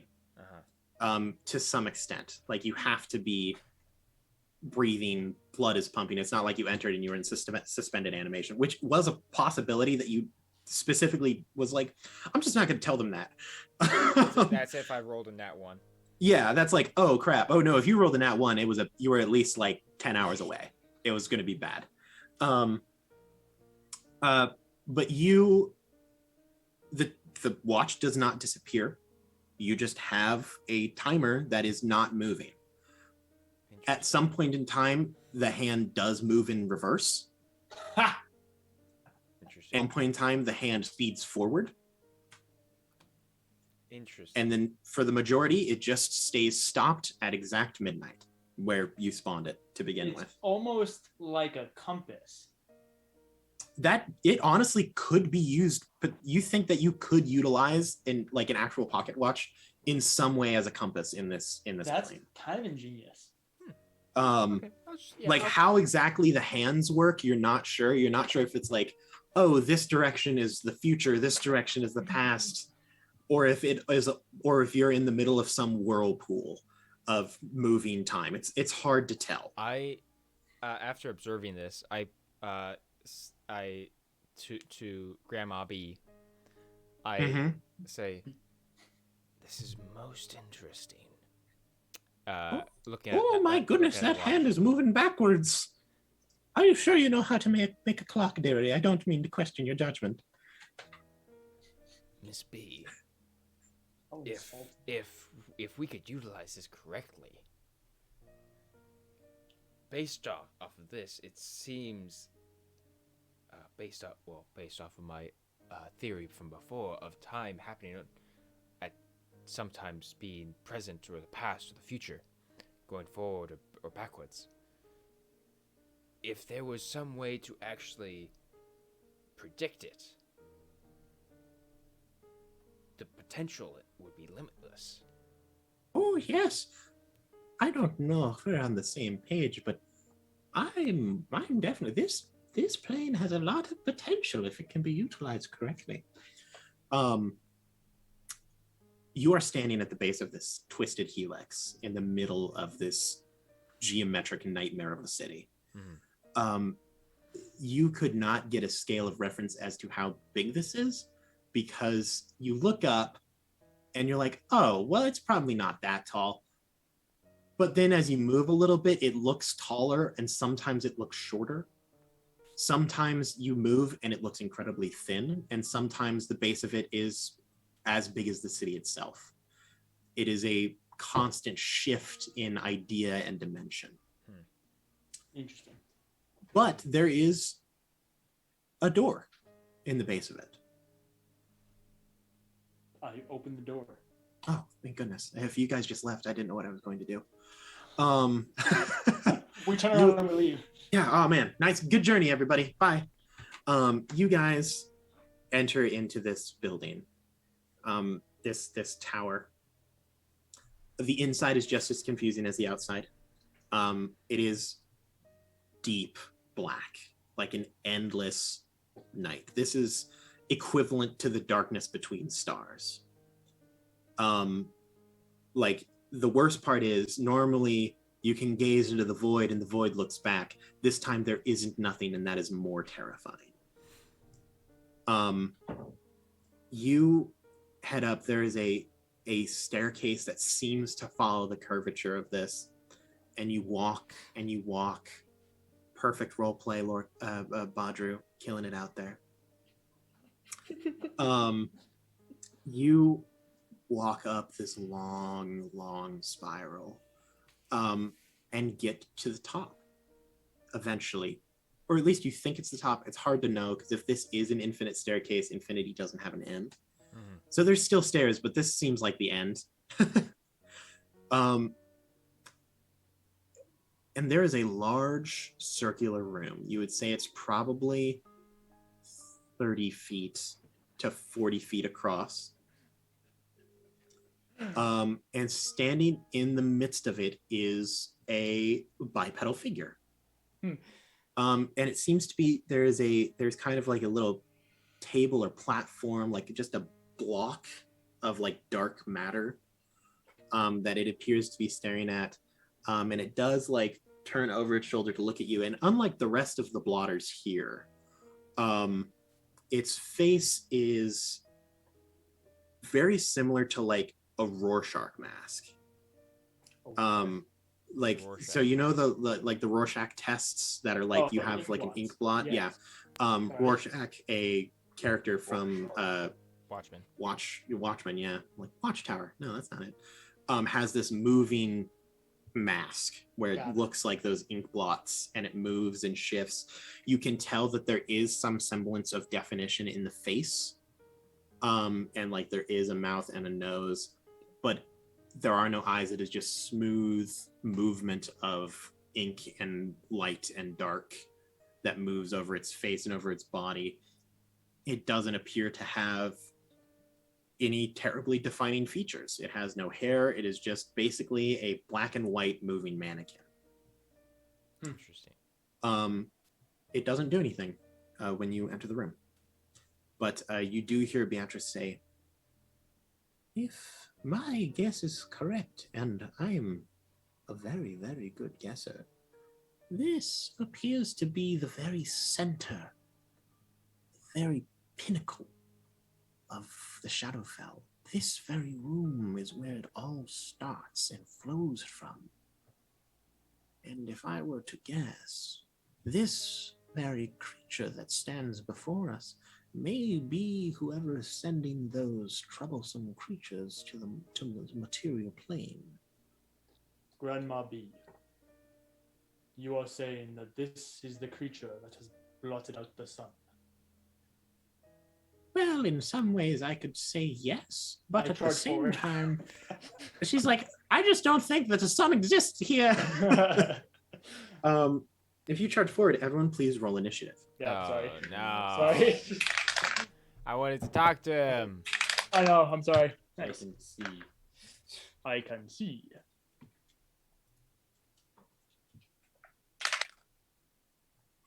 Nice. Oh, there it is. Is that like a 4?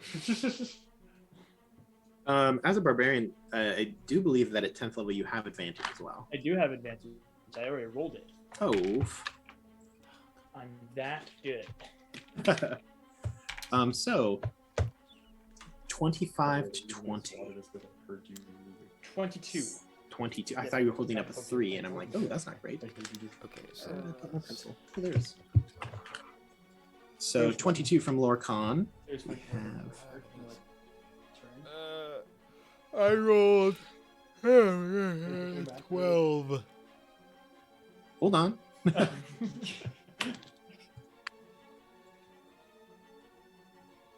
Let's see. We've got 19 to 15. 15. 15 from Sylvie. 14 to 10. 12. I should also roll for Grandma B. Grandma B. 12 from Archie.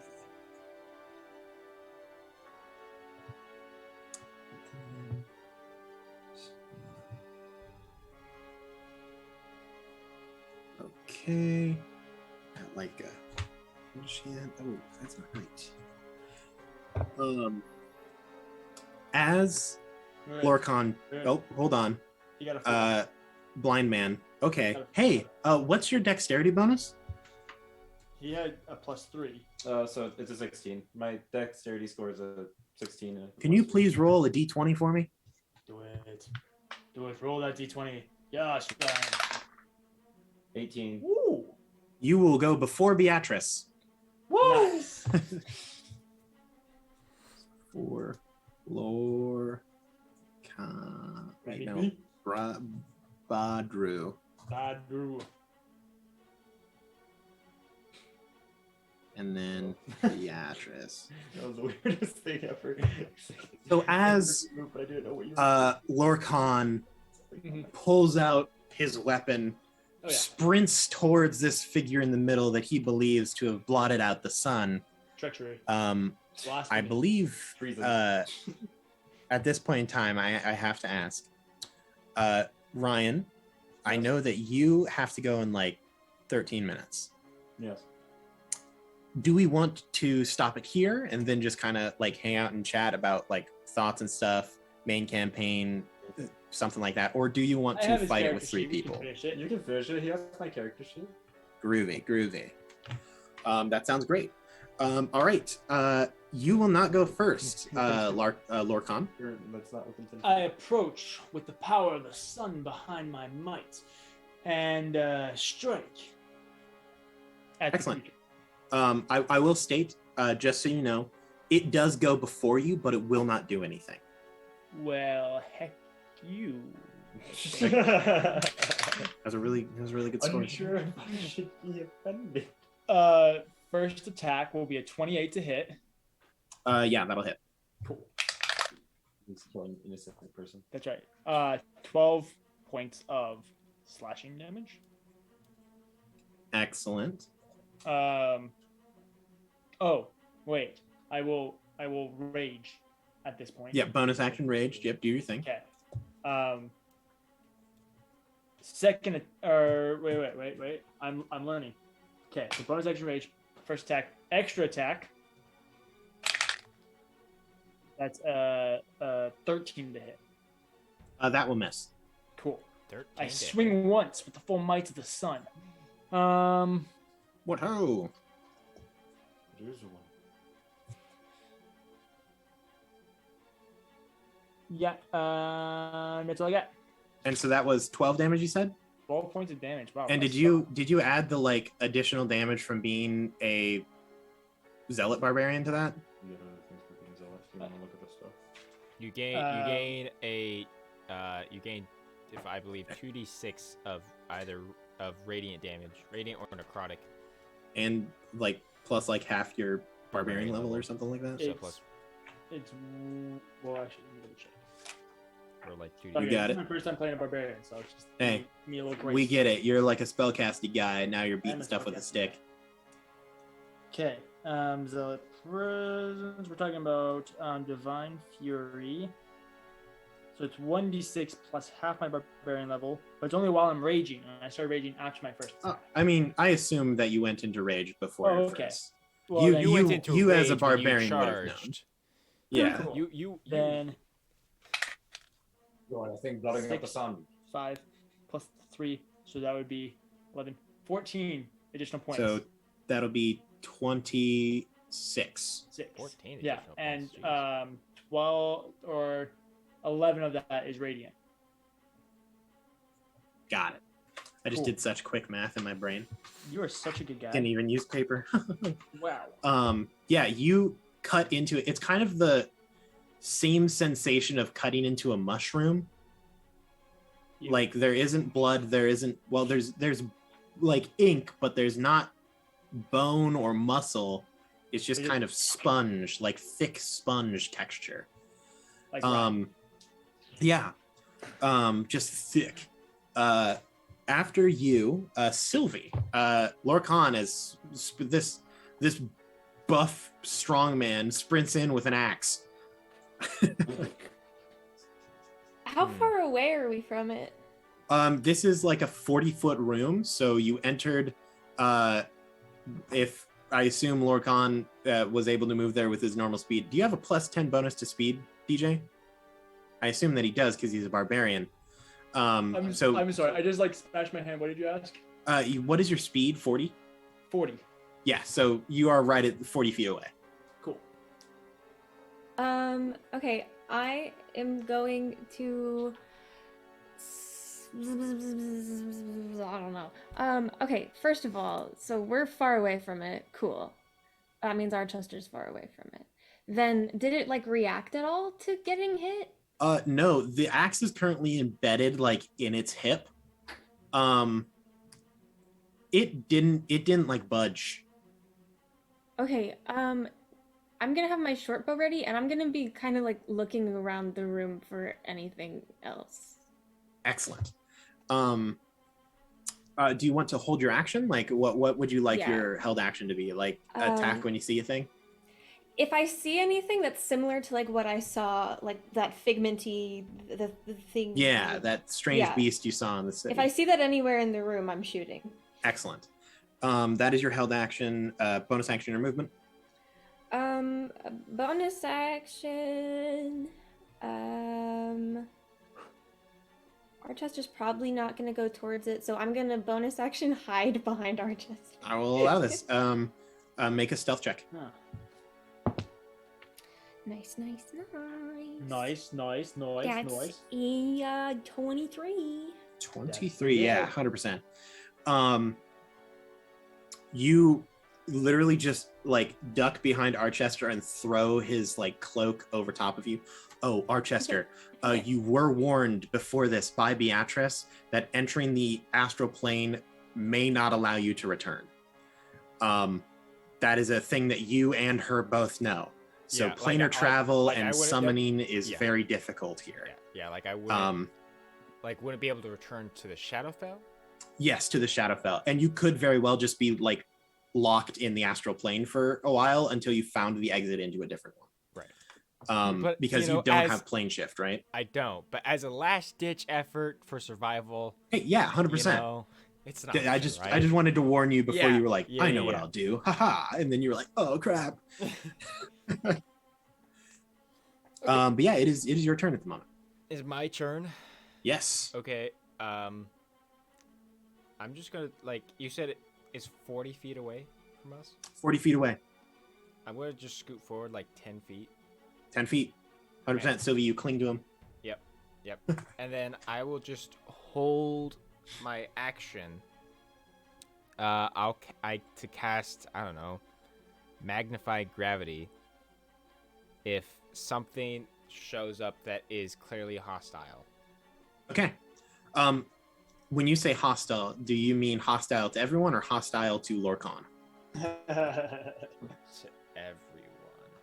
Okay. I will also require you to make an insight check when or if this occurs. So, this is acceptable. So Archie, you hold your action to cast that spell that will expend a spell slot. Yes. Quadru.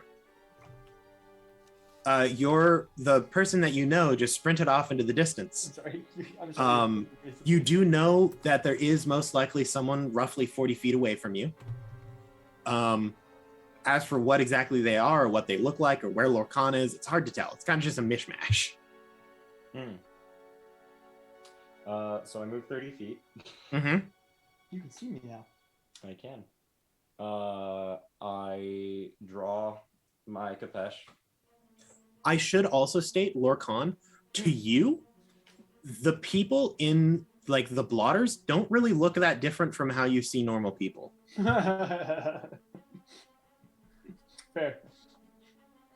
Like you see curves and movement and dimension. You don't really see like, oh, Do you- their eyes You are mean, endless like, voids do you mean him? of darkness. Do you mean me, Badru? Oh, sorry, not Lorcan, Badru. Yeah. I was like, I Um, thought you just meant that I just thought everybody was beneath me. I mean, that is also the case. These people are pretty similar to how you see normal people too. Yeah. But I look at Ryan and your name is right next to him. So I'm like, oh, Fair. yes, Lorcan.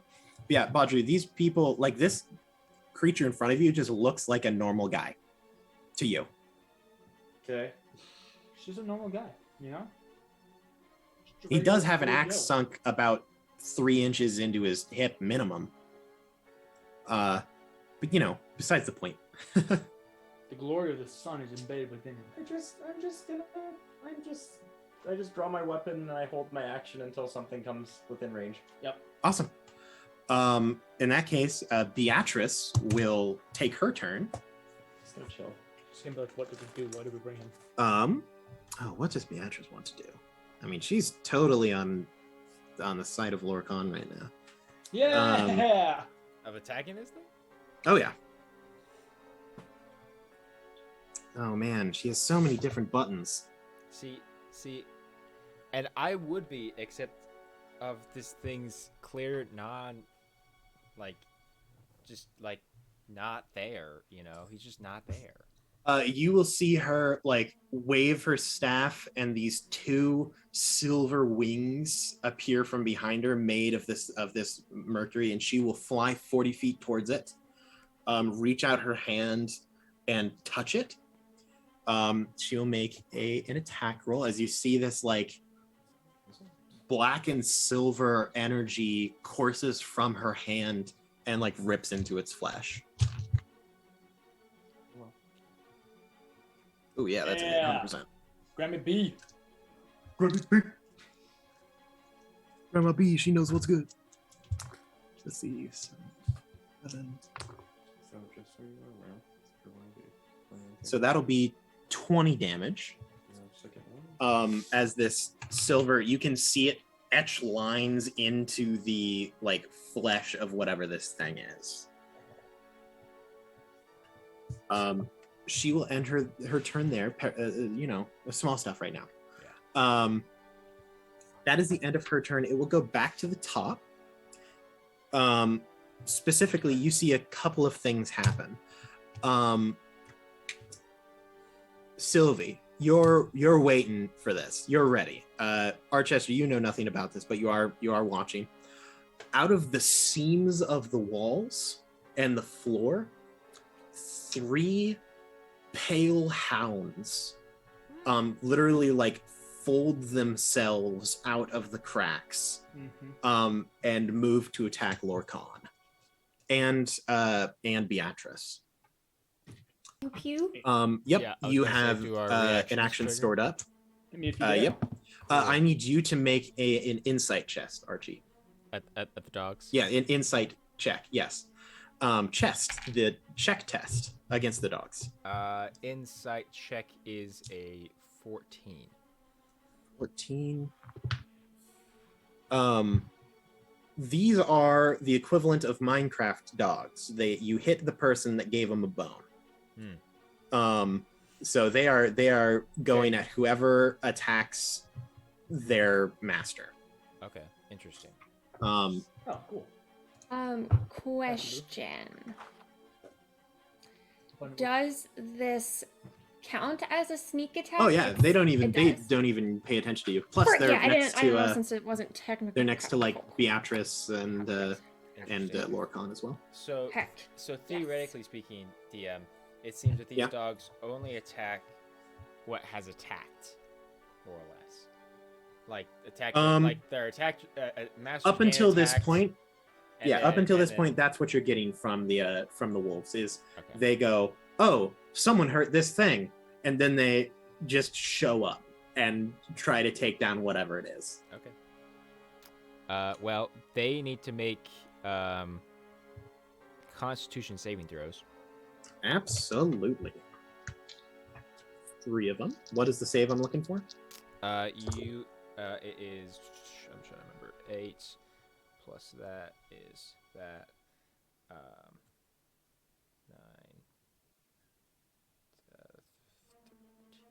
17. 17. All three of them will fail. Okay. So they will take 2d8 force damage. So Okay. I have to get going. Yep. 10. Aaron, what were you just doing? This is my someone's counting numbers and he made a ooh face. It has been fun. I will see you all later. 100%. Alright. DJ, you're taking over I got him. Bodrum. He Or gave me the beta. Have a good rest of your day, Ryan. You too. Okay, so Bye, DM, bye. that is 10 points of force damage, 10 and their points of force speed damage. is all halved. Excellent. Well, they are pretty dang fast.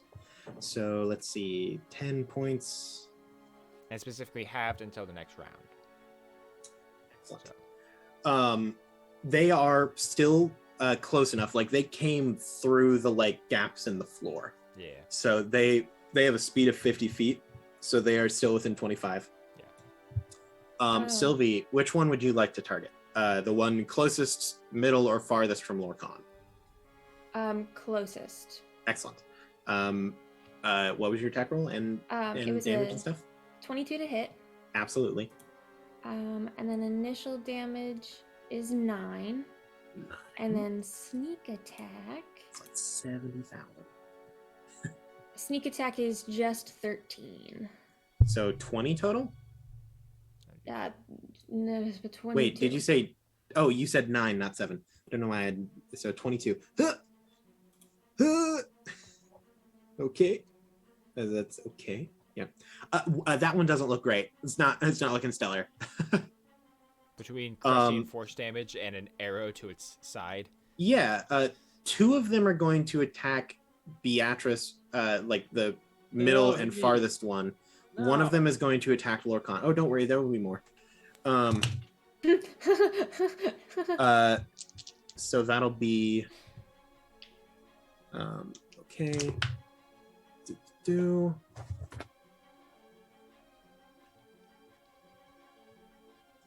You see that Beatrice is thoroughly rebuffing one of them.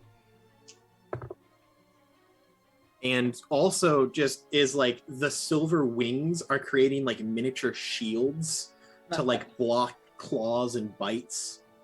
And so those two, not even close. The one on Lorcan, I got 9. that'll be a 23 to hit. That hits. Okay. That'll be 13 piercing damage, halved to 6 because you're raging. Yes, And I need you to make a strength saving throw. You have advantage on it. I don't expect you to fail. that would be a 25. Yeah, easy. These like pale hounds, they appear to be dogs. They are stark bone white, skin wrapped close. You can see like moving muscle and ligament beneath the skin. They are roughly the size of small horses. Cool. So but they're still like, a horse is like at head level. Small horse is like, they're still at chest level for you. Yeah. But yeah, they are quite large. Next up is going to be the creature's turn, because he had a 23 compared to your 22. Well, heck him. You know what's going to happen? He is going to hold his hand out, and it almost looks like his skin forms into a mirror image of your weapon. Oh, cool. And he is going to exactly mimic that same axe swing that you did that cut him in the hip. Okay. Oh, that's terrifying. That's nothing. You got Let's nothing. see. Okay. If they just copy what we do. Plus- I mean, there's nothing else That is Does a more 23 hit? 23 does hit. Okay. If you wish to succeed, you must copy the best. Hence why they are copying me. So that'll be there. And then, okay. So it's not too bad damage-wise. You see, let's see.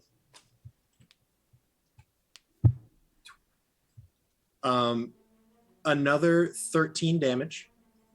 Half to 6. Correction. 12 damage, half to 6. And you take 1 radiant. Okay.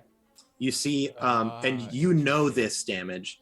This is the same damage that you dealt with your barbarian swing. Cool.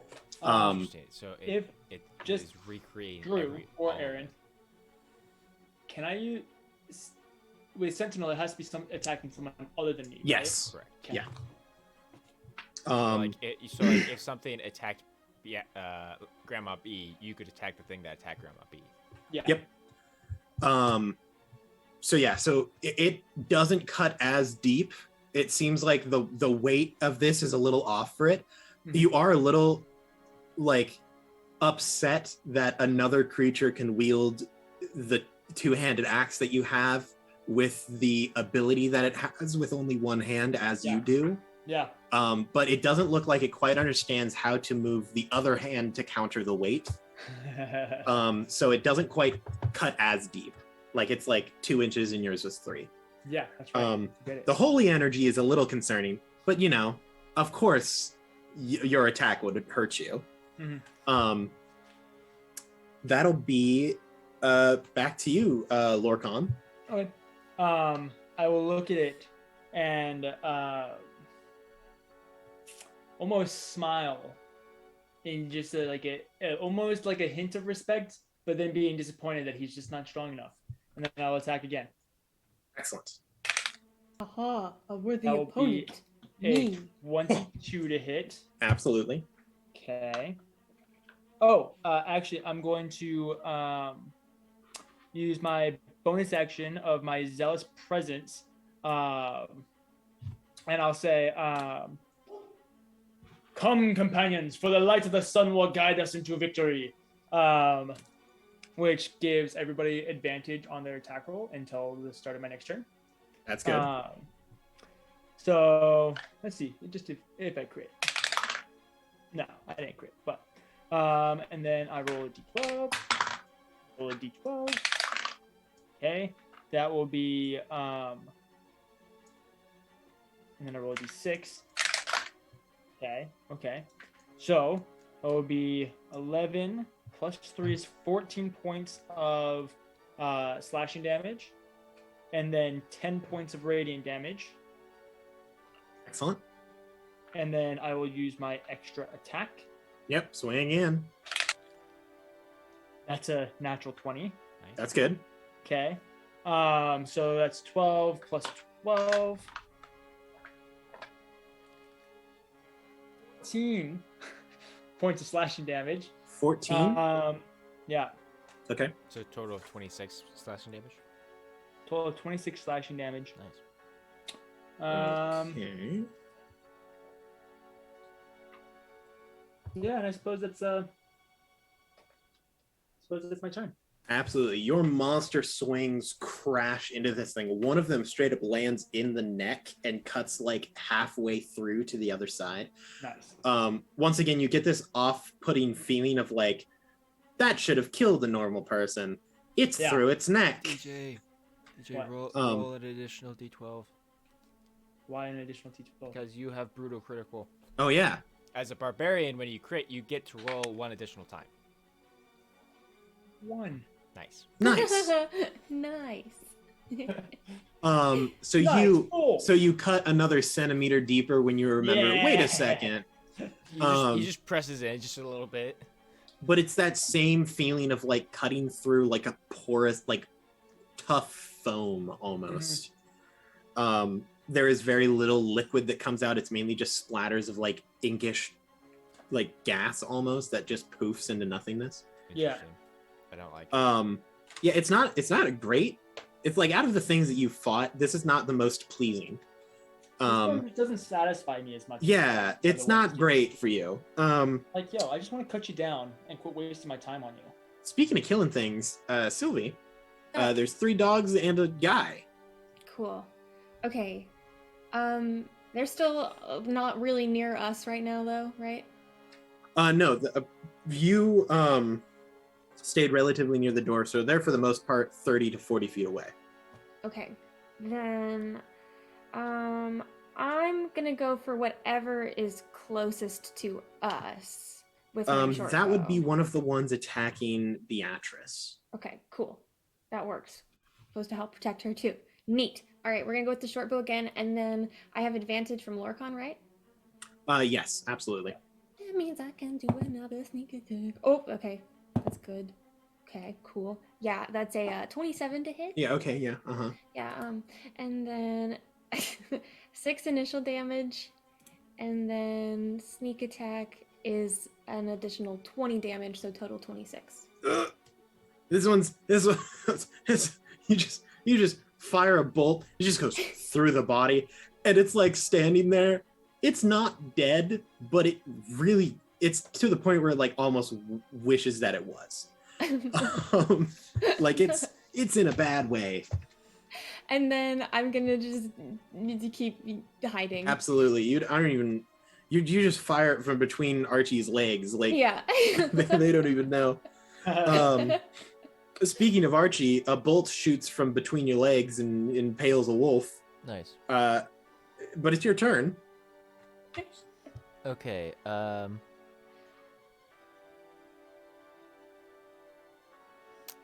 Okay. Interesting. I'm going to. So you said one of the wolves looks pretty beat up. Oh yeah. I am just. The 2 of them look really not great. I'm going to.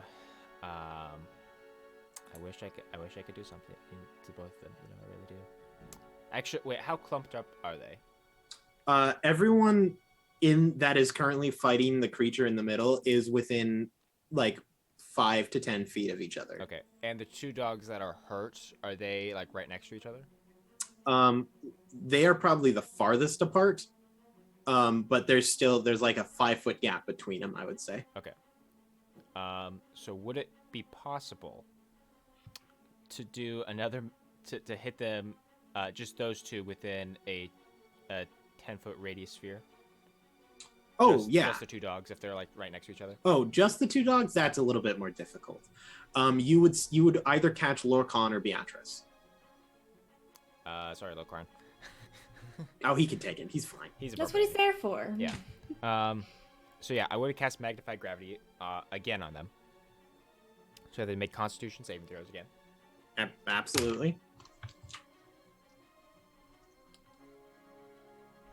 They both fail because once again, Aaron rolls d20s, but they only count up to 10. Okay, I managed to roll the same damage, so another 10 points of force damage. Yeah, no. This is Lorcan. You will need to also make a con save. Yes. Dad, You you yeah, also need to make a con save. Ah. I expect you to succeed. Let's see. I get to do this with advantage. Deal. Con Yes. Yeah. 27. Yeah. Yeah. So you take 5 So points of force damage. You'll have it to 5. The 2 wolves get Crushed. just obliterated. They just they unlike the other creatures here don't dissipate, but they are turned into like little balls of goo. Yeah. They crumpled. Yeah, it's a bad time. You shrink wrap these dogs. A small hand comes out around your waist for a high five. Yeah, nice. Is that the end of your turn, Archie? Yes, it is. DJ, aka Bodru. Okay. Oh, you can also a creature did enter his range of attack, so make an attack roll for Bodru real quick. Well, actually, I'll use Ryan's die. I don't know what his issue is because that was an 18 on die, which would be 27. You see, I don't think it's I'm pretty sure it's the people, so you're fine. Yeah, that'll hit the remaining dog easily. Okay. Roll a d10. Well, no, use Ryan's die. I'm a sophisticated man. Okay. 9 points of slashing damage. 9 points of damage. Okay, so it is still standing. Okay. He. Ooh. Let's see. I just want to make sure that I do everything correctly. So. He already has advantage from me, so we won't worry about that quite yet. So we'll do our first attack against the dog. You got 2 of them. Okay. Okay. Okay, that's gonna be a 24 to hit. Yep, absolutely. Okay, that's another 9 points of damage. 9, nice. He will use his extra attack. Does a 16 hit? 16, yes, that does hit. Nice. Ooh, that's a little better. That's another 17 points of damage. Okay, absolutely. You, like, Badru, with this massive Kopesh, like, curved sickle blade, just swings down, chops it to the bone, and it just collapses in a heap. Nice. Then, let's see. Just make sure I'm doing everything correctly.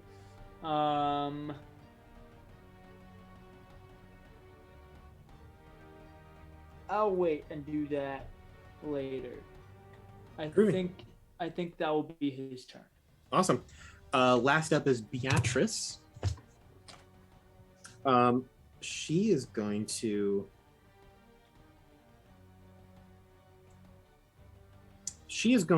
fly upwards. Since there's no more creatures to take opportunity attacks. She will position herself above the creature. Oh man, and what is she going to do? Yeah, that's what she's going to do. The book here. Yeah, Grammy B.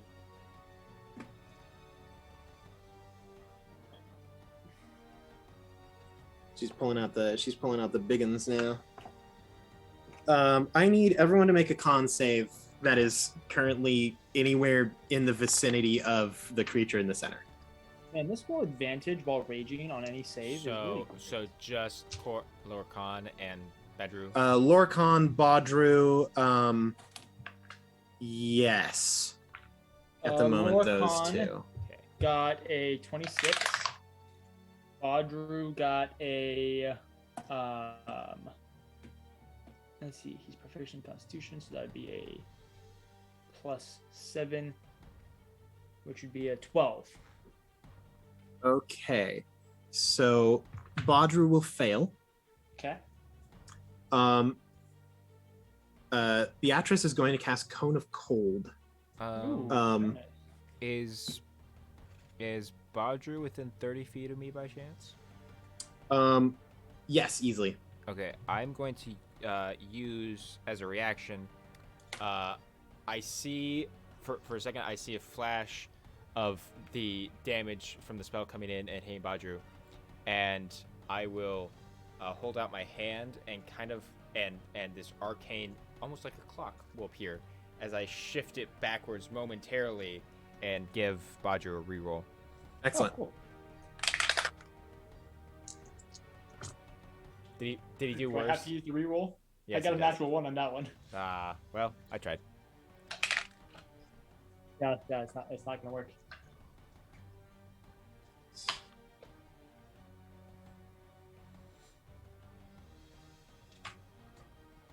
So the total is 42 damage, so Badru will take 42. Those who saved will take 21 damage. This is not halved for you because it is cold. Yep. 21. 42. Yeah, 42. Wow. So you take Shouldn't have 21. survived. Yeah, Badru took 42 points of damage. Hey, that's enough damage to kill Leshka. That's okay. Most damage is enough to kill Leshka. Yeah. Also be enough to kill Edward and Havel. Yeah. No. It'd be enough to knock them out. It would Oh, it not would be knock enough out Renaya, to too. kill them. I think Tarax. Wait. How's Renaya- Cather, bro? Would Cather Renaya survive? has the lowest out Oh, of everyone. yeah, no, Cather would be maybe fine. Cather has Havel? 60 HP. How much does Havel have? Havel has like 30 something. Oh. Um, okay. Then I So think I you have Havel. see, she flies up into the air, practically standing on the ceiling, points down with her staff, and a single droplet of mercury descends and then forms into this blanket cone and then crystallizes as it just blasts into the ground. Nice. Lorcan, this is the coldest you have been in a long time. Badru just gets I would say roasted, but it's cold. Freezer burn. It's not a fun time. It's freezer burn, she says. Yes, freezer burned. You absolutely, no one's eating that chicken. But yeah, that is their turn. At the top of the round, Come at me. 6 more dogs Oh no. begin to form through the cracks, and they will move towards some of them will be on the ceiling. They form out of the like rafters, and 3 of them will go towards Grandma B. Three of them will go towards Lorcan, because you're the only ones who have actually like damaged the creature yet. Fair. I just looked it up. Havel has 43 HP, so he would just barely survive that. So the first attack against Beatrice. Okay. I will use my Sentinel Okay. to attack. one She's of them. she's real high up. Oh, never mind. Yeah, she's on the ceiling right now. None of them are gonna attack Baku. No, he hasn't actually hurt the creature yet. Dang, man, this whole Sentinel thing sucks. Then the last one will miss. So 17.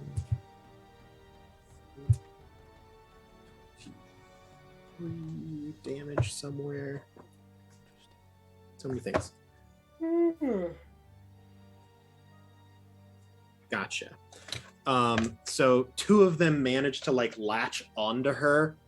One of them is deflected away by the silver shields. You think that after casting the spell, it took a little bit more of her energy, so the shields weren't so prepared. 3 of them are going to attack Yorkon.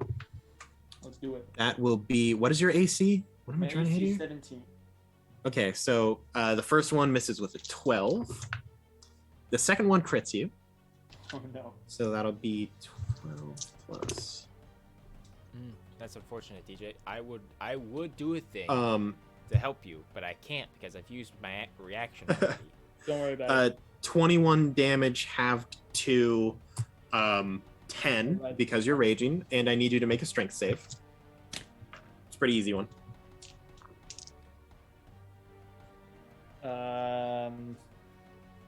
17 plus 9 is Yeah, easy. 4. You can tell that they're like trying to pull you to the ground, but you're like, the sun never falls. Like, then the other one just bounces off of you as you flex backwards. Okay. That is theirs. The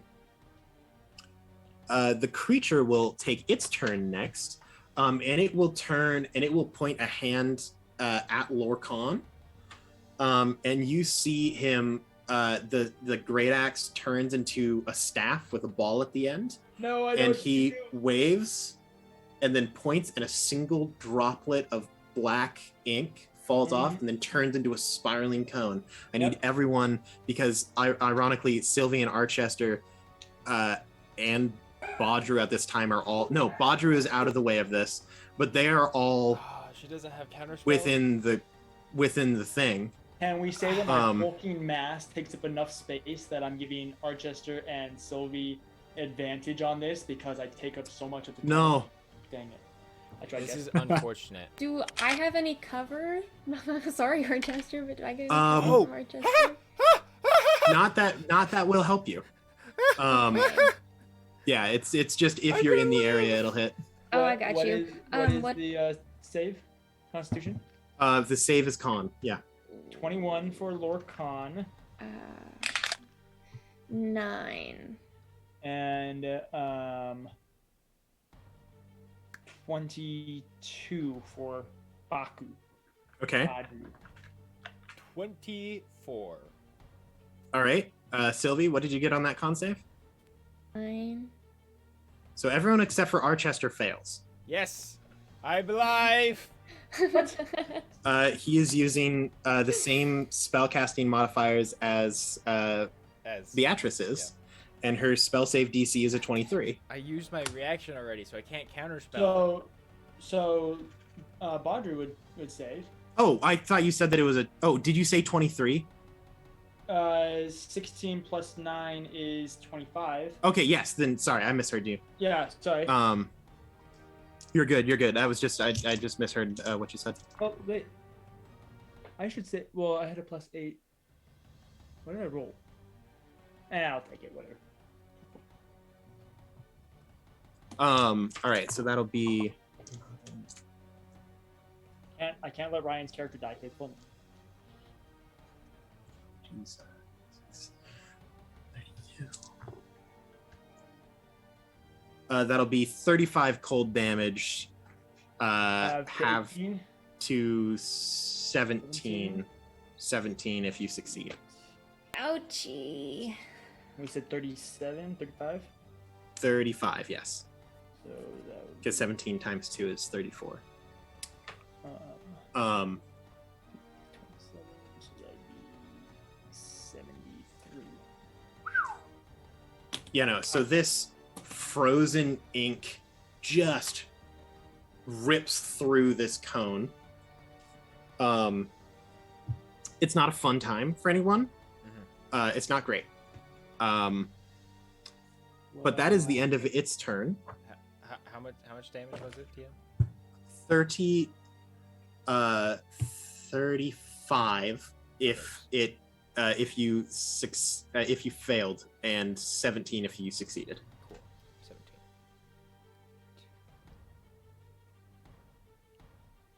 17. I'm in pain. I'm in pain. I'm doing pretty okay, actually. Right, so you're in Spain without the S. Yeah. Great. That will be Lorcan. I will look at it. And I wipe the blood off my cheek. Look at it on my thumb. Is that the best you can do? All that for a drop of blood. Yep, make your attack roll. Guys, this is great. I love this character. Barbarians are fun. 19 to hit. 19 will hit. Okay. Alright, so 12 damage. Okay. D12 plus 5, which would be 17 because it's max damage. Plus 3, so 20. Plus a D6. Okay, 2 plus 5. So 20 points of slashing damage and 7 points of radiant damage. So 27 total. And we shall do our extra attack. Okay. That will be a 26 to hit. That'll hit. Okay, another D12. That will be 16 points of slashing damage. And I want to do more damage. Let's see. I don't think there's any way that I can, though. So you said 17? Yeah. Okay. Does it die? No. Dang it. I have to do math, though. Let me just make sure that there's nothing else that I can do. Just because I want to feel like I'm being even more impactful. Can we get any kind of like tell on how it's doing? Probably not. No. That's what my Right now, it just has like cuts into it, but like there's no facial expression. It hasn't moved. All it's done is mimicked the movement of the other people. Okay. I think that's It doesn't even seem particularly malicious about it. Mhm. I think that's my turn. Great. That'll be Sylvie. You're real cold. Oh yeah, I'm Things real, are not great. I don't like the cold. Okay. Oh, and none of you are healers. Yeah, I know. That's interesting. Mhm. Okay, I don't want to go any closer to that because then I could get hit and then I will be out. So yeah, I don't want to shoot at it because then the dog's attention will turn towards me and that will put it at Archester and put Archester at risk. So I don't And want to do there's that. 6 So there's dogs. 6 dogs. There are 6 dogs right now. And okay, and Beatrice. 3 of is them up are on the ceiling. 3 of them are on the ground surrounding Lorcan. Okay.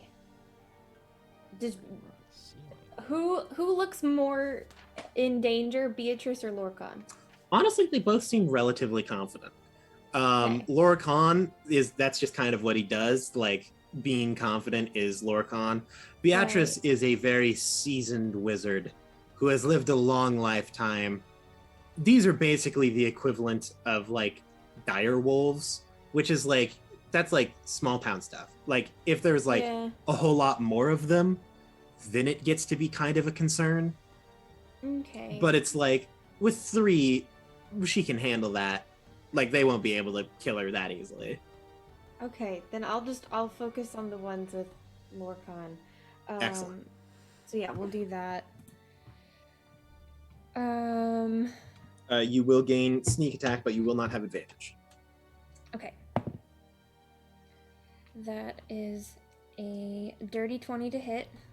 Excellent. Yeah, that'll Yeah, hit. girl. And that is 6 initial damage. And That's then sneak attack. sneak attack is only 12. So Yeah. 18. 18 damage. I rolled a lot of 1s this time around in damage. 18 damage with a lot of ones. Yeah, no. Okay. Even a bad shot is still like, oh, it almost hit the jugular.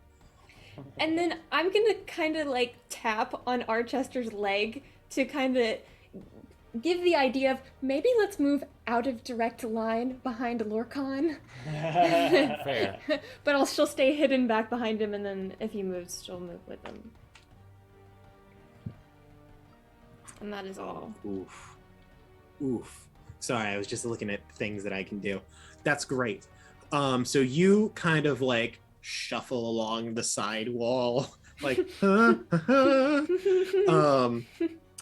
Archie. Okay. Ow. Ow. But you know, I Better than I- it could be. yeah, much better than it could be. I brush off some of the icicles that are like still on me. I'm like, well, that did not feel very good. I will also shuffle to the side. That way, I'm not in a direct line with Lorcan. And you said there's some guys on the ceiling? Oh yeah, there's 3 of them surrounding Beatrice. Okay, so on the Grandma ceiling, B. I'm going to cast Gravity Sinkhole, Ooh. centered on those 3 in the ceiling. Mm-hmm. Also, that will hit Beatrice. it will hit Beatrice. Yeah, because they're like in a perfect 3 surrounding her. That's unfortunate. I mean, hey, she hit your guys. Like, fair play. I mean, yeah, but I don't want to hit her. Don't do you? You could become the next Archmage of Avarice. Kind of a low level to become an Archmage of Avarice. I don't know what you mean. Okay, well then shoot. I don't want to do that yet. I'll do a different thing. I'm going to go with my original plan then. And I'm going to my hand is going to hover above my robe for a second, and one of the stars is going to Oh yeah. fall out of it, and I will then hold and crush the star in my hand and then release it, as a blast of magic missile happens. Yeah, just tiny miniaturized stars just shoot out of That's your pretty hand. cool, Drew. Yeah. I love that you guys have such these cool descriptions, and then there's me like pew pew. Yeah, Right. And Fucking rogues. because it's being cast out of the robe, it is cast at 5th level automatically. Yeah, Which 100%. is 7d4. yeah, Uh, of like just auto hit damage spread as you choose. and I'm just going to do, everybody gets a dart. You get a dart. You get a dart. Groovy. Everybody So gets so a you dart. so you want like All 6 dogs plus all one 6, to- and then one of them gets an extra D4 just out of spite. Well, no, one to the boss man. Oh, to the monster. Gotcha. Yep, there are Okay. 7 creatures here right now. You don't think- awesome. You don't think that's a good idea, Sylvie? 100%. Do it. I think it's a great Wait, plan. Is there one of the dogs that is extra beat up? Well, there's the one that Sylvie just shot. Sure, 2 will go to that one. Groovy. As I feel Sylvie's presence being like, no, this is a bad idea. Don't do that. Don't do that. Okay. As much as Lord Khan is powerful, Okay, you could so probably to use one of the assist dogs, fighting the big bad. that is 2 points of force damage. Yeah, but we also might not be fighting the big bad if we didn't charge him for taking away the sun. That is This is 3 the most points of treacherous and damage to the blasphemous next thing one. that could happen in this world. Okay. And you are judging me for it. Yeah. You said 6 points? No, 3 points. 3 points for Oh, the 3 second points. Okay. one. 2 points for the next one again. Okay. Ooh, 5 points for the next one. Oh. Another 5 points for the next one. Let's see, that's Nice, 1, nice, 2, nice. 3, 4, 5 rolls. I need 2 more. And these are going towards And the then these beat up last one. 2 are going towards the wood dog that's already been damaged. That's 4 and Okay. 3, so 7. Excellent. They are all still standing, but each one obviously impacts. Like you can't miss. Yes. It doesn't seem enjoyable, but they are definitely still standing. Yes. There was a lot of damage. It just tickled So- them, really. So many books. Is that the end of your turn? Yes. Badru. Nice. Ow. Okay, we're gonna do a lot today. Okay. Oh, I'm excited. First, we're going to use our bonus action, Second Wind, to regain some HP. Yep. So we get 1d10 D10 plus your fighter level. Plus 10. 10. Very nice. So 20 HP. Okay. Bumping us back up. Feeling a little bit better. Okay. Then we will. Let's see. There's 3 dogs around Lorcan, right? Yeah. And there's the big bad. Yeah. How do the dogs look? I mean, the dogs all look to be injured now that small bits of starlight have blasted into their torsos. Okay. The one that looks the worst will attack with this attack. Okay. Where'd my there it is. I need to never Okay. set a pencil down because the moment I do, it disappears. That's going to be a 25 to hit. 25, yeah. Okay. 1d4. Okay. 6 points of slashing damage. Okay. That one dead. No. Okay. The next most beat up one, after that Mhm. one, we will attack again with our second attack. Yeah. Okay. That will be a 27 to hit. Yeah. Okay. Like, what is it like? That I'm will rolling be- over here with advantage, and my average roll is still like a 7. That would be 12 points of damage. 12 points. Awesome. Oh, wait. Would he have advantage? If he's attacking the ones that are attacking you, then yeah. I'll just re-roll once to see if that will crit. Just in case. No, it doesn't. Okay. Okay, great. Then he's going to action surge Yep. and attack the big bad 2 times. Awesome. Okay. That will be 25 to hit. 25. Okay, another 10 points of slashing damage to big bad. Okay. Oh, wait. This would also have advantage, right? Yes. Okay, didn't crit on that one. Okay. Second attack. Okay, Groovy. with advantage. That'll be 21 to hit. Yeah. Okay. Ooh, max damage. 15 points of slashing damage. Awesome. Okay. Then. Yep, that'll be his turn. 4 attacks. Lots of damage. Groovy. A flurry of two-handed strikes from your mighty Kopesh. Baudru begins to strike into these creatures. Not quite laying low the pale hounds, but definitely cutting even more slashes into this standing dark figure. Mm-hmm. That'll be Beatrice's turn. Dogs suck, but maybe she can take care of everything at once. Oh, yeah? Let's see how far this can go.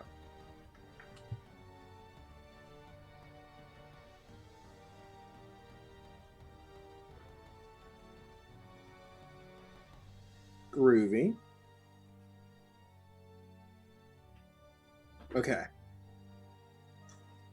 She will once again swirl her staff, and this time straight up just like puts the end of it in the mouth of one of the dogs. And you see just a shock blast of electricity fly from her staff. Dexterity save is not going to succeed.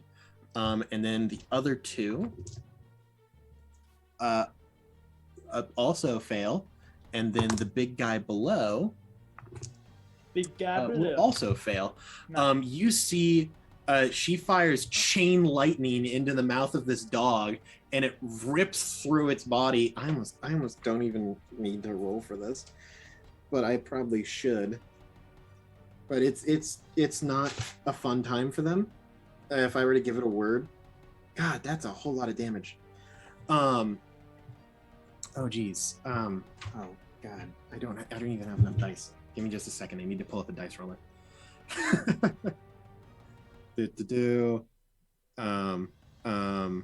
Okay. Oh God, I misclicked. So / roll 10 D8. Okay, that's actually even on a dice roller, I still can't roll high.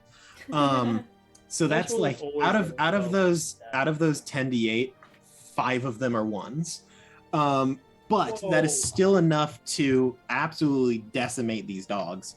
The 3 that were against her just get wiped off the face of the planet.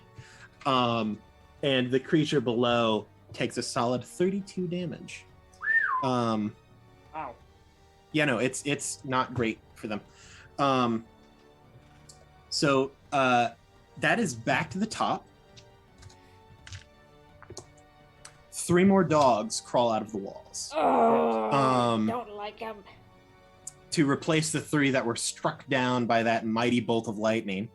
They are all going to be on Beatrice. This is a threat, and a very painful one. So they're all going to be on her. Okay, first one will miss because once again I roll a 7 and a 1. The next one will miss because I roll a 3 and a 1. And then the fourth one will hit with a 17 and 18. So, Nice. Hey, man, we'll get there eventually. Okay, that'll be not a whole lot. 67. On the creature's turn. Hold on. There's still 3 more beasts attacking Lorcan. Can't forget about them. They're important. Tilted those. There we go. I'm on the wrong page. Okay, that is +5. And what is your AC again? Oh, we can't hear you. 17. 17. So that just barely misses you with the first attack. Yeah. It does. The next one will crit you. Stop doing that. Oh, now you know what it's like, bud. 24 damage, half to 12. And make a Yep. strength save that I don't know if you can fail. Real quick, DM, because I was muted when I said it. I'm going to make with the crit. I'm going to make him reroll. Groovy. Okay, so boo boo boo. That'll still hit, but it'll instead of that be 10 damage half to 5. Excellent. Thank you. Let's see.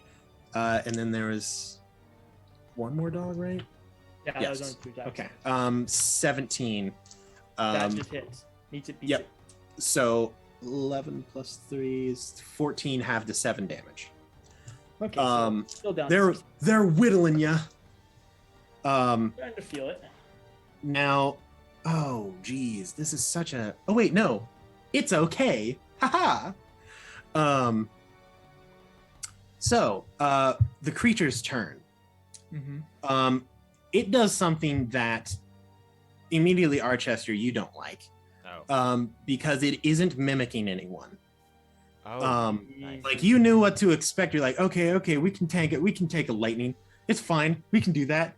But it holds both of its hands up. The scepter that it had summoned momentarily reforms into its body, and it will point both hands at Lor Khan. No. I need you to make a Wisdom saving throw. Oh, my least strong one, but I have advantage, so that's good. Thought I had advantage because I was a 3. Okay, 16. That is not enough. I didn't figure. Okay. As for what exactly happens, that will be determined at the start of your turn. But then it will take a look at Baudru, and it will use Action Surge. And now it will resummon the staff and use that extra action to cast Chain Lightning. Okay. Can I use my Sentinel, or do I not have that ability at this moment because of You actually, yes, you cannot use reactions when this spell is cast on you. That is literally the main thing that it does. What do we do, you guys? So it will. I need those 2 idiots to get out of there. That way I can. It do my will big target. spells. It will target above at Beatrice. Oh, it's throwing it above at her. Oh yeah, I mean it can arc. It's arc lightning. It's chain lightning. It can do whatever. She has to make a dex save. Man. She will not succeed. I should. And then- for once I should save my reaction for like a counterspell or something. Ah, nonsense. That would be Lor Khan, I need you to make a dexterity saving throw.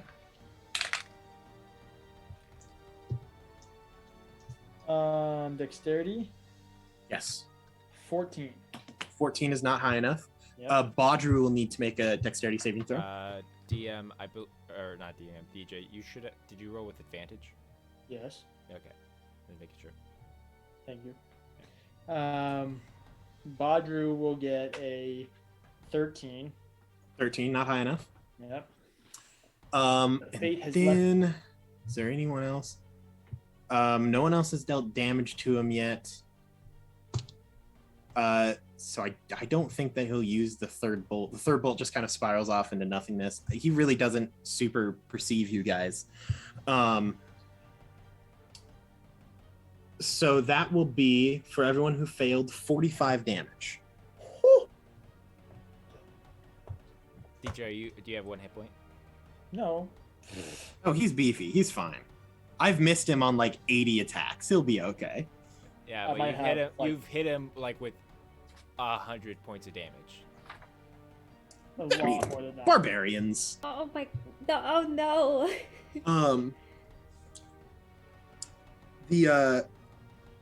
The next turn up is Lor Khan. I need you to roll a d10 for me.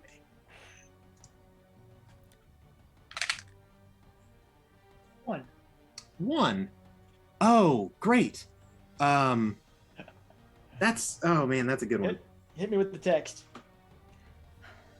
Oh, spaghetti, oh. Oh, it's not. I'm just using a dice roller. Oh, then. Oh, awesome. No. So, you're like, why did you do this point thing at me? And then suddenly, for a brief moment, you stare at its face and you're like, I am God. And then for a brief moment, you look into that shifting, coalescing ink blot face, and for a moment it all turns black. And you peer into this now just the darkest darkness possible. And I mentioned previously that light between the stars. And it rocks you to your core. You take 53 psychic damage. I'm Oh, unconscious. And you are also stunned until the end of your turn. But that's besides the point. wow. Wow.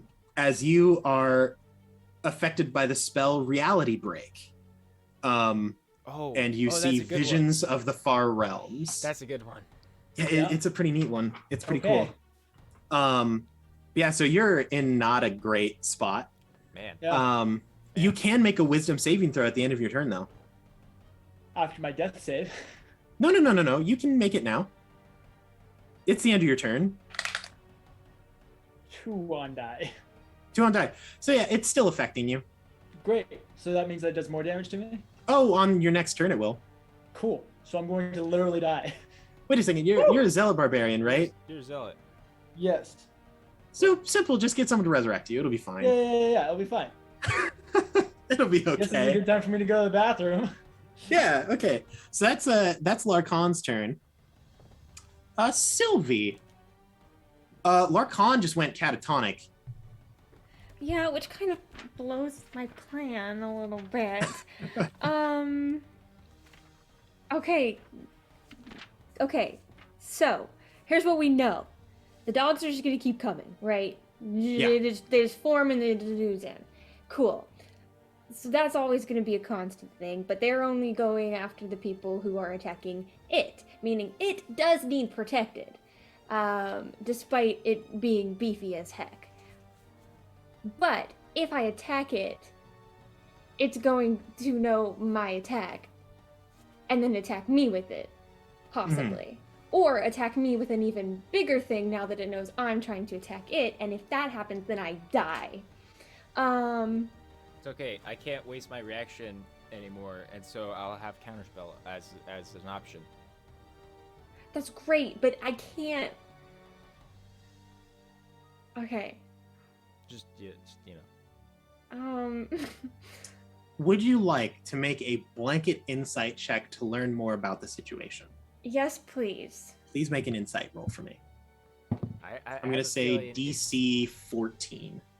Yes, I got an 18. Oh, great. You've killed a lot of people. You know a lot Yes. about ways to kill people. Right. You've done a whole lot. Mhm. There are some similarities here. In order to kill, you got to know some basic medical information.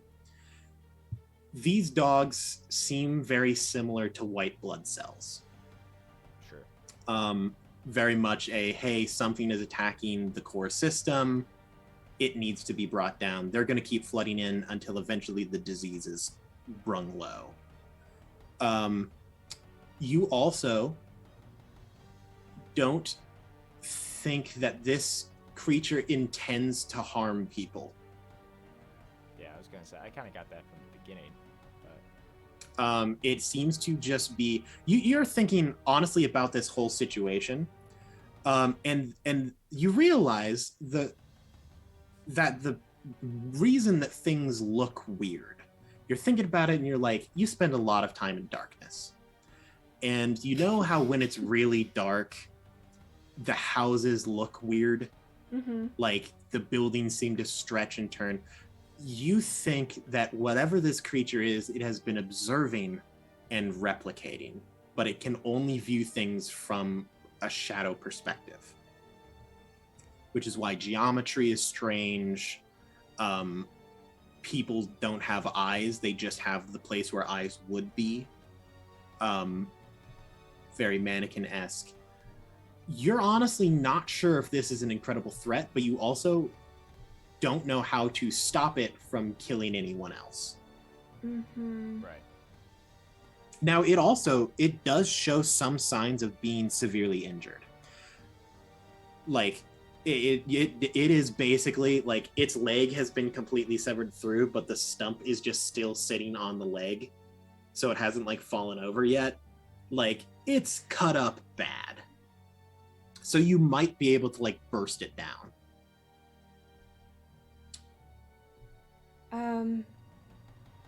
Okay, here's what I would like to do. I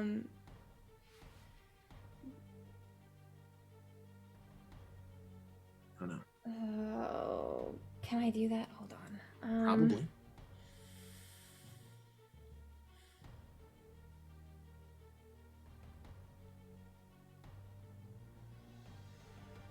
I'm thinking so hard right now. I mean, hey, you gotta do what you gotta do. Yeah. Okay. Oh, I should also mention, Beatrice, the emotion that you would give her face right now is the word ravenous. Ravenous? Yeah, like hungry. Why? I don't trust her. She's sketchy in this very sketchy world. Okay.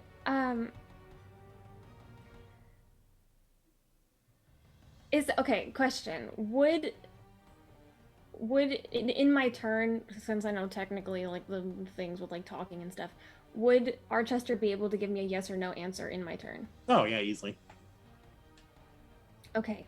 We're pretty free flowing here at Table Scraps. Are we wanting to kill this thing? Is what Sylvie's gonna ask Archester. To be honest, I'm not sure. It didn't seem immediately hostile. However, it is attacking our friends. So if there is a peaceful option, I would pursue it, but I don't know.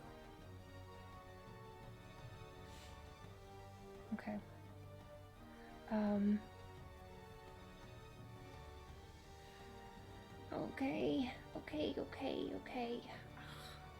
Why is the assassin the one trying to break up the fight? Okay. I'm here to cause dilemmas. You know, the nice thing is that Lord Khan is now unconscious, so, you know, he doesn't have to, he's... Yeah, it's great. Yeah. Oh, gosh.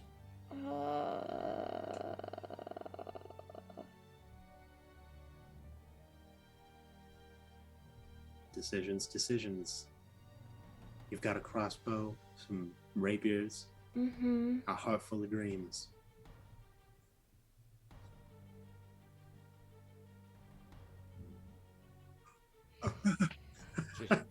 I'm so... Okay. Oh, man, but, like, okay, here's my thought, right? Because here's the thing is, like...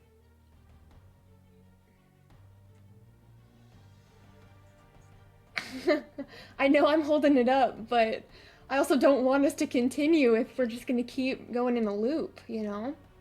Fair. I'm just... See, at this point, I'm just thinking about how we're going to get back home. Because if Beatrice has fallen off the deep end... right. She's our ticket back home right now. Mm-hmm. So, Fucking like... Aaron, your eating is frustrating me. The single cheese it. Okay.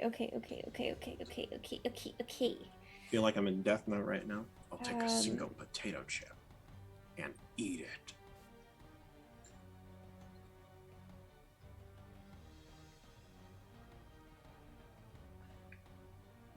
I'm out of Cheez-Its. All right. I need some brain power here from the McKellips boys. Okay. Talk it out. What's the frickin' move? I don't think we should kill this thing. It was not hostile to begin with, and has only been trying to defend itself against people attacking it. And why? And what is? And Beatrice has some sort of frenzy, crazy look in her eye for some reason. Right. So like, she's having a great time. Not frenzy, crazy, just hungry. Yeah, like she's like falling off the deep end. Okay. DJ, we can't hear you. The Shadowfell in general is just not a good place. So the denizens of said Shadowfell would naturally be evil. Plus, this thing is still murking us. correction, it's murking you because you attacked it. Okay. I love anytime I play with DJ as a player. All I can think of is the Bison moment where he's like, "Guess the option is death." Okay, so what is our end goal here? Like, what was the end goal of coming to the Shadowfell? Learn, experience. To As far as you know. yeah, learn, experience, and perhaps, if possible, figure out why Shadowfell creatures are coming into the material world. Okay. Wait, wasn't the Shadowfell creature attacking things too? No, I mean, that's what Beatrice said. although it was relatively dormant when we were looking at it. Oh yeah, she said that this one was pretty dormant, but most of, like there have been quite a few that have gone through and caused a lot of trouble and hurt some people, and she had to take care of them.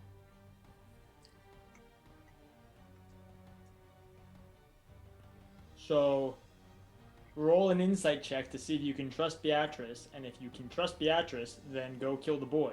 Beatrice yeah, hasn't we done are- anything I can look into. I let it slide when she said it. Okay. Well, to be 'Cause honest, I didn't roll an insight check back then because I figured it's the Archmage of Avarice. Like, This is why I like magic, because you have more options than just hit. Oh. Yes. See? Okay. Okay. yeah, I mean, you could shoot the Archmage, I guess. That might not. You could shoot. I mean, Beatrice. so a bit of advice: if Beatrice is the problem, then Beatrice is a problem. If the creature is a problem, then the creature is a problem. But the only one that really has a for sure move is going to be the dogs. Like the dogs are for sure going to, like, there is a potential that if you get rid of the dogs and everyone stops attacking, then the dogs stop attacking. Fair. I would agree. Okay, so we gotta get Lorcan to stop hitting it. Well, that's easy. I'm unconscious. Oh, wait, are you unconscious now? Yeah, he's unconscious. Oh, yeah. Oh, Is well, that, like, great. There we go. We CHP fixed when it- that. However, he is potentially going to die here shortly. I am going to die. Yeah, you could try to medicine check him as well. Well, I mean, yeah, but he still has the spell cast on him, which is going to deal like 50-something damage to him. Oh yeah. Which means we have 3 rounds to end that spell. You're making a lot of strong points here. Lorcan, the beauty that he was, may he rest in peace. Okay, so then if I were to try to medicine check him and he gets stabilized, then his next turn he gets... Damage. He wouldn't take a death fail, but he would go back into needing to make death saves. Okay. If you'd rather use your action to do something else, it's totally fair. Well, the only other thing I can do in my turn is hit something or hold to hit something. Shoot Lorcan. Why would... Put him out of his misery. Put him out of his... Look, this monster doesn't Okay. get to kill anyone. You get to Okay. kill people. I'm tired of holding the ball, so what I'm gonna do is I'm gonna say back to Archester, we're putting it in Archester's hands. Alright. Make them stop hitting the main guy. And then I'm gonna just I'm gonna hold my action with my short bow to just hit anything that threatens me or Archester. And that will be my turn. Awesome. So, Archie, speaking of your turn. Archibald? It's my turn. Now the pressure's on you. Okay. Oh yeah. I just yell out, guys. This. I'm sorry. I'm sorry. That was not the right voice. Guys, this Hello, my really, name is Cather. this really doesn't feel like the right kind of play. Just stop attacking the strange man. And I pull out. I summon another star, and cast magic missile again, and shoot it at the dogs again. Groovy. Yeah, just roll damage, man. Are there any dogs that look particularly damaged right Yes. now? Okay. Some of the ones that are kind of around Lorcan Okay. were beaten up pretty bad by I will Bodger. focus on those ones first. Agree. Just. Ooh, okay, that's 3 points of damage. Okay. 2 points of damage. Okay. Another 3 points of damage. Gotcha. 5 points of damage. So you're at 13. Okay, that's 5 rolls. Another 5 points of damage. That'll be 18. 18. Another 2 points of damage to 20. 20. And I'll tell you right now, if you do the 20, you can wipe out one of them. okay, I'll do that. Okay, great. One of the ones around Lorcan gets straight up ripped into. Yep. There is only one of those left at the Nice. moment, I think, math-wise. Nice. I don't remember. That's all I have written down. Is that the end of your turn? That is the end of my turn. Awesome. Bodrick. Listening to Archie, he will not attack the main boy, but he will yeet himself at the dog, the one dog that's left by Larcon. That will Awesome. Be a 26 to hit. 26, absolutely, yeah. Ooh, max damage, 15 points of slashing damage. That's really good. Okay. Still alive. Oh, yeah. It's not looking great, though. 27 to hit. That'll hit. 9 points of damage. That's enough. Nice. This one, Opesh just cleaves on through, decapitate, done, sitting there just pile of skin, bones, and flesh. Is that the end of Bodri's turn? I think that's everything that he can do right now. Excellent. Oh, man. There's so many good options. So that's currently a thing going on. Okay. So she hasn't cast that. She hasn't cast that. She still has those two available. No, she has cast one of those. No, she hasn't. Okay. She is going to... Oh, man.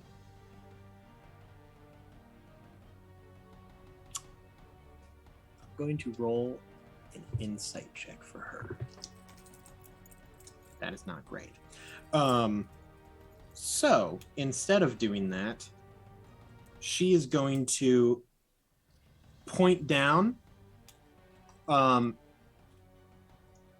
say some runes. This, like, silvery green light will glow around her hand, and just a bolt of necromantic energy will shoot out of her finger At the at the creature. okay. Finger of death. Would you why didn't you listen to I'm us, going lady? to how close is she? She's within 60 feet. I'm going to counterspell. Yeah, Archie, do that. What level of spell? Well, let's see. Whenever she's either casting like disintegrate or finger of death, or like something like that, and that's like 7th level spell stuff. So Mm-hmm. I'm just gonna cast mine at 3rd level because it doesn't make a difference unless I can actually surpass what level she's casting at, which I can't. Okay. Do. So I'm just gonna roll. You are going to cast counterspell, Yeah. and she will look at you, and with her other hand, she will counterspell your counterspell. Ah, heck you. This Yep. lady. Yep. Okay. We need her Okay. to get Oh, home. dearie, the cookies are taking effect now. Woohoo! Okay. That's actually And- okay. Your spell goes to like intercept, and then just a wall of silver envelops, holds, and then disappears like a magic trick. That's actually fine. So they need to make a con save. The can save. They're pretty good at that. Oh my god, it's a number above a 10! So they will succeed on the con save. Okay.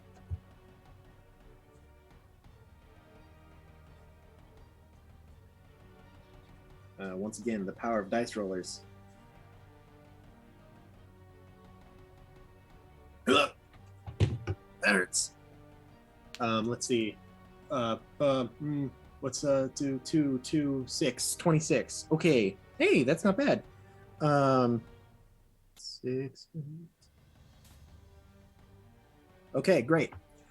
This bolt of energy rips down, but you see for a very brief moment, kind of this very similar to Beatrice's wings, these two ink black wings form and kind of shield around him. So the energy courses through to the other side, but is somewhat deflected around his body. That is Beatrice's turn, and that's up to the top. I need to make 2 rolls. Okay. The dogs recognize that you are not attacking. 2 more will spawn on the ceiling and go after Beatrice. So she now has 5 things to deal with. That is a miss. That is a hit. Okay. That's a miss. That's a miss. I can't roll above a 10. Hey, a 19. There we go. It's like a miracle every time I see anything that's like double digits. So 10, 26. Gotcha. Okay. Awesome. Beatrice still seems pretty dang all right. The dogs on the ground aren't looking great, but they will kind of eye Badru up and down, and then they move to go up the walls to the ceiling. And they can't quite make it there, but that is what their movement will be. On the creature's turn, Hit me. Strike me down. well, the creature will end its concentration on reality break. Oh, weak.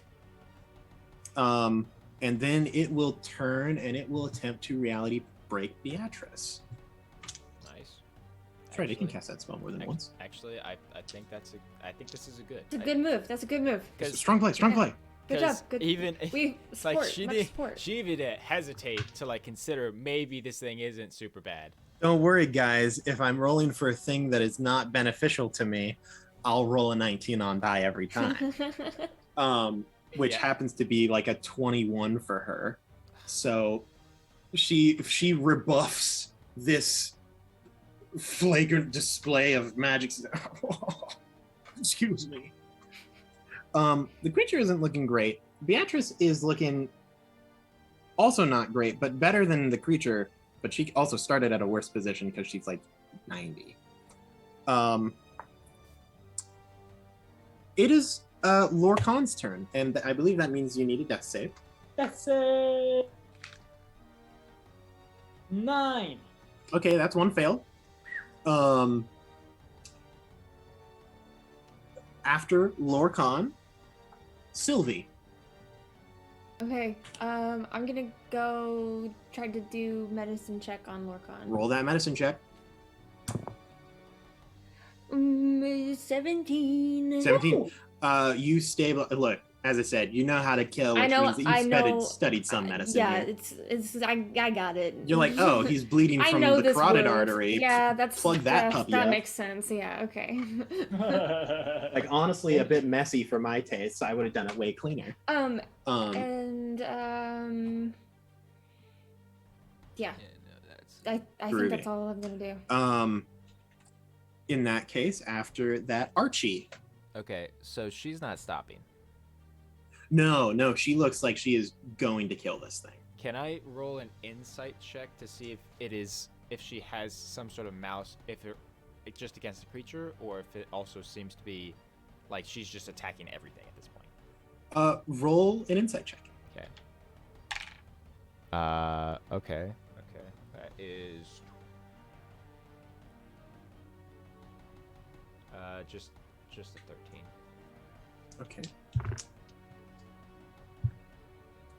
Don't worry, guys, because I'm bad at rolling dice.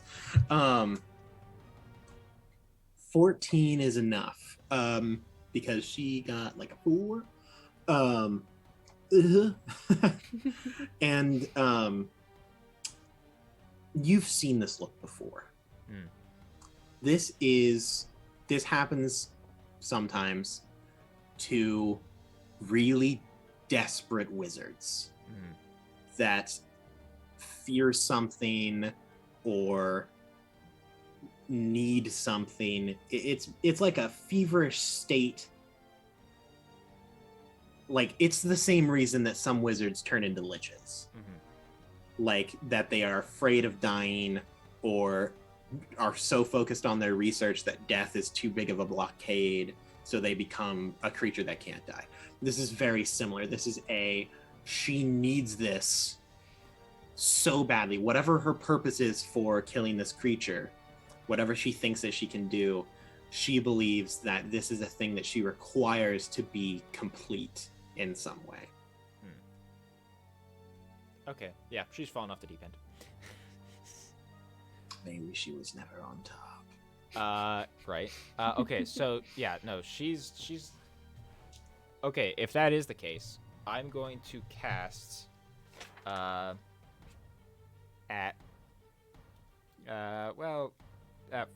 we'll stick with 4th level. Gravity Sinkhole, No, that's a good one. centered on her. Mm-hmm. She has to make a Constitution saving throw. That's okay. That'll be a 29. 29. Okay, yeah, no, she succeeds. Yeah. 29. Jeez. Uh-huh. I figured her con wouldn't be really all that good. Did you really think that I would use an Archmage stats? That's just a title, Drew. Well, no, I was thinking she's an old lady, and like, you The know, old lady has seen more in life than any other creature on this goddamn planet. It has that old lady like stubbornness against death. 100%. She's like, I'm not gonna die. You're gonna have to kill me. Like, I'm okay, trying. So that's, 24 points of force damage reduced to 12. Reduced to 12. Okay. That's how math works. Yep. Got it. And that's my turn. Awesome. I believe also Gravity Sinkhole is an AoE, right? It is. Which means you're going to catch some dogs in there. Yeah, but the die is fine, I guess. Yeah, dogs are dogs. You were planning on killing the dogs anyway. Well, I figured as long as Well, I the don't. dogs are kind of on our side right now. Well, I mean, yes, but me attacking the dogs isn't really all that important. It's just me not attacking their master. Yeah, two Right. of the dogs succeed, 2 of them fail, which means that 2 of them die and 2 of them live. Yeah. That is the end of your turn. Yep. Badru. Drew.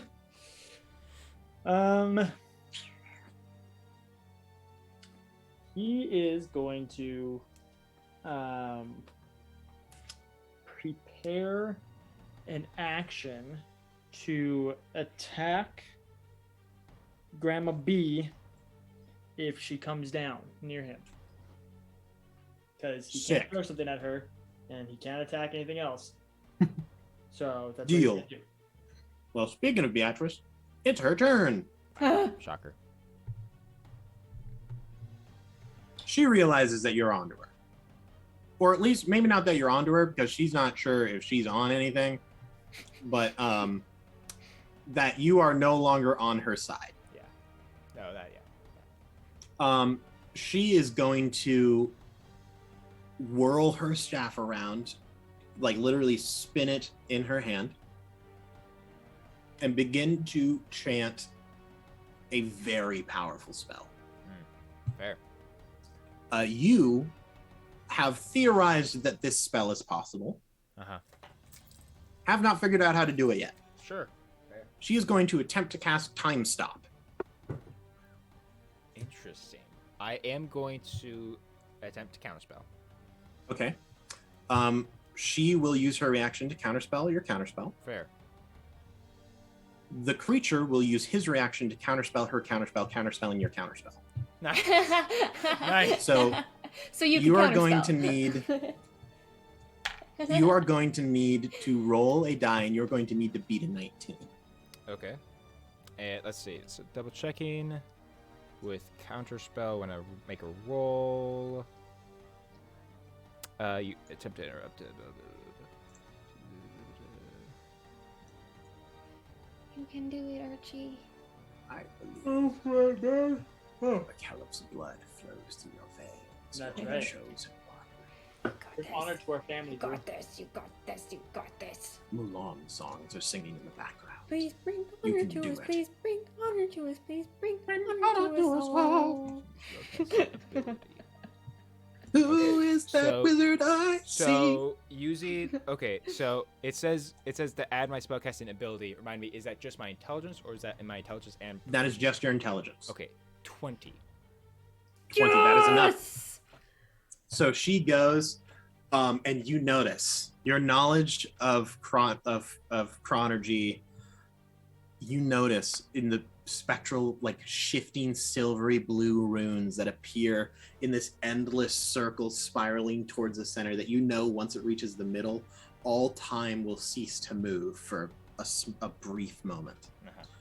You notice one of the runes is slightly off. She just barely chose the wrong one. It'll still function as a spell, but that's a crucial key.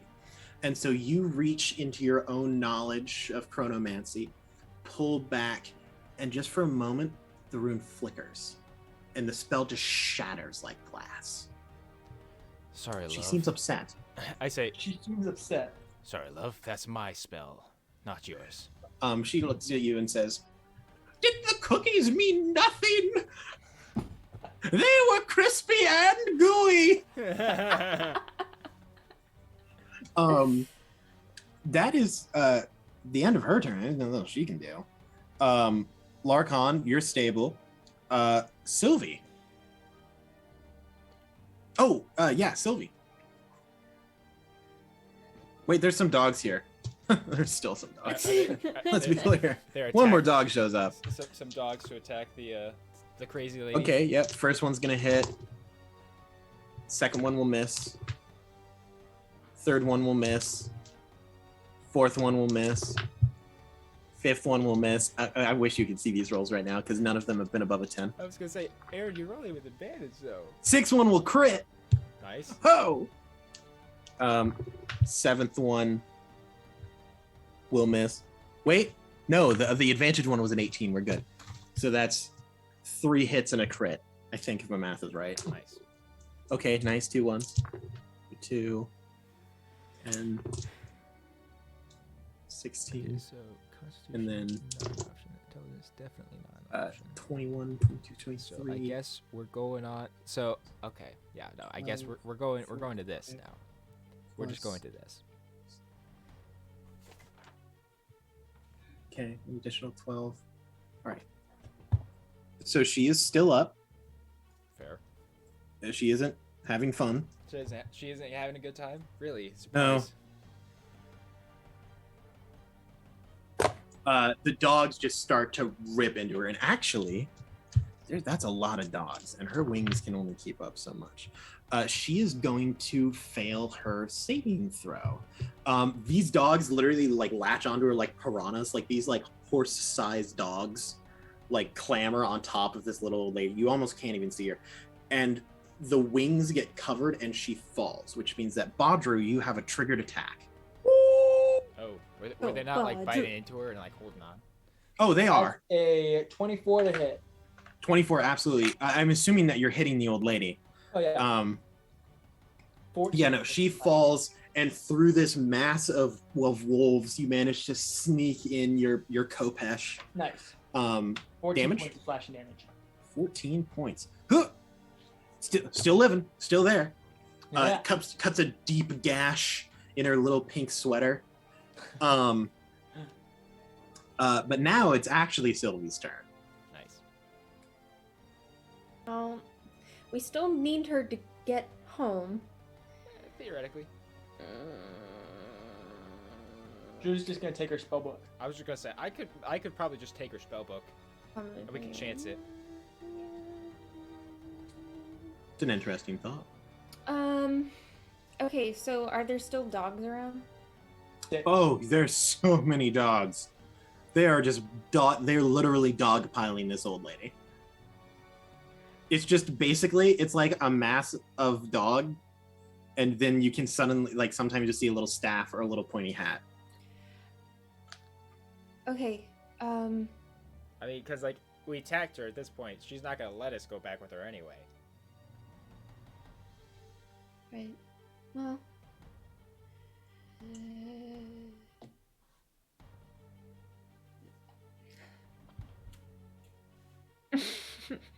Because, like, I feel like if I do anything, I'm gonna kill her. I'll be honest, I'm not 100% sure. It would be close. I think you could, but I don't think it's a for sure. I mean, theoretically, we're going to try and kill her anyway, right? Theoretically. Like, she's pretty beefy. Okay, I think I'm just gonna kind of. I mean, could she do a non-lethal attack? I'm fine with it. A non-lethal sneak attack, just like the to the base of shoulder the or skull. something, you know? Yeah. All right, yeah, we'll go with The classic that. punching the punching the glove punching- arrow. The punch, yeah. So is okay. Boxing So glove arrow. Yeah, that's the one. is she like within range of Badru? Yes, Okay. absolutely. Also, would the dwarves theoretically count as allies at this point for sneak attack anyway? I don't know about that. Honestly, they might count as cover. All right, I will head up to get in flanking with Badru so I can have sneak attack, and we will do a non-lethal sneak attack with my rapier. This is acceptable. Okay.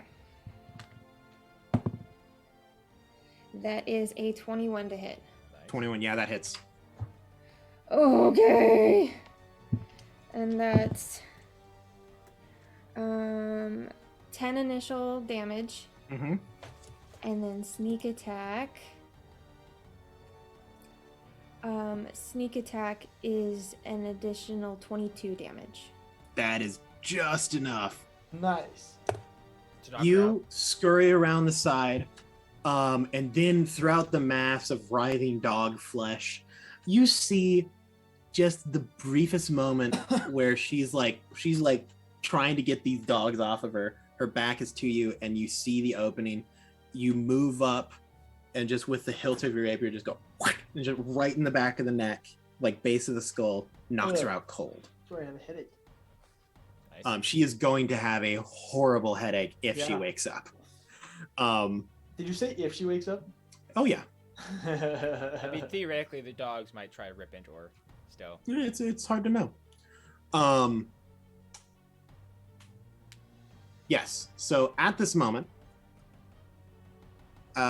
this is the question: does anyone have anything that they would like to do before the dogs make an insight check to see whether or not they kill this thing? I would like to approach the figure Mm-hmm. and say, It seems to be just looking at Beatrice. and I just say, I'm just hoping that it maybe vaguely understands me. I say, is there a way you can perhaps call off your hounds? We may still need her alive. He turns to you very slowly. Look, like you can tell he's looking at you, although he has no eyes. And a voice emanates from him. There is no mouth. And he just says, in your voice, alive.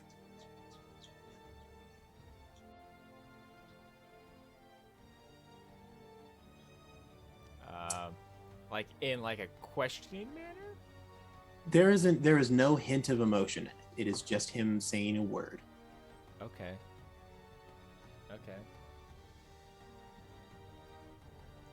Sylvie's gonna. Well, that's Put theoretically her- my action, in the one round. All right. Sylvie's keeping a close eye on Archester, but it's gonna put her weapons away. Alrighty. Lorcan, you're passed out, but you're having a great dream. You're in a sunlit field. Oh, The sun glows off of your Oh, like the sun. baby oil lathered biceps.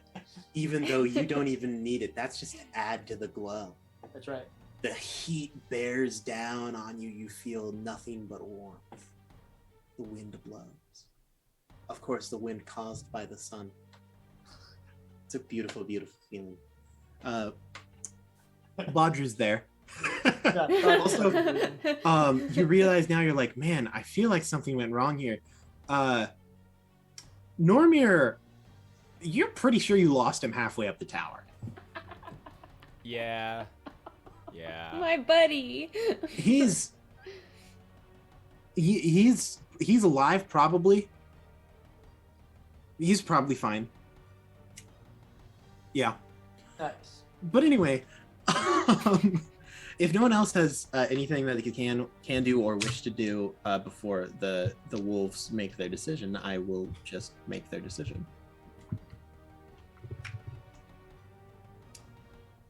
Okay.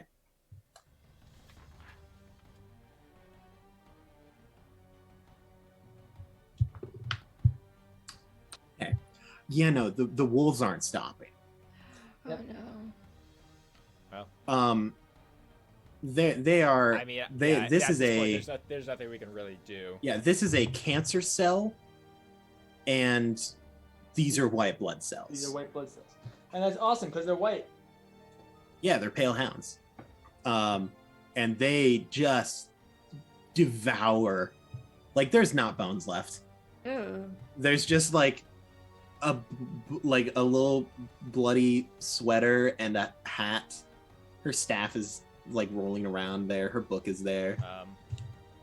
Like any evidence that Beatrice ever existed is kind of gone. It's in those like three things. I assume they disperse. Oh yeah, no, they literally like they eat. They check the room. They scanned right past all of you. They do linger on Lorcan for a second. But they're like, okay, well he's dormant, so it's fine. And then they just fold themselves back into the like in between the whatever material is making up this tower.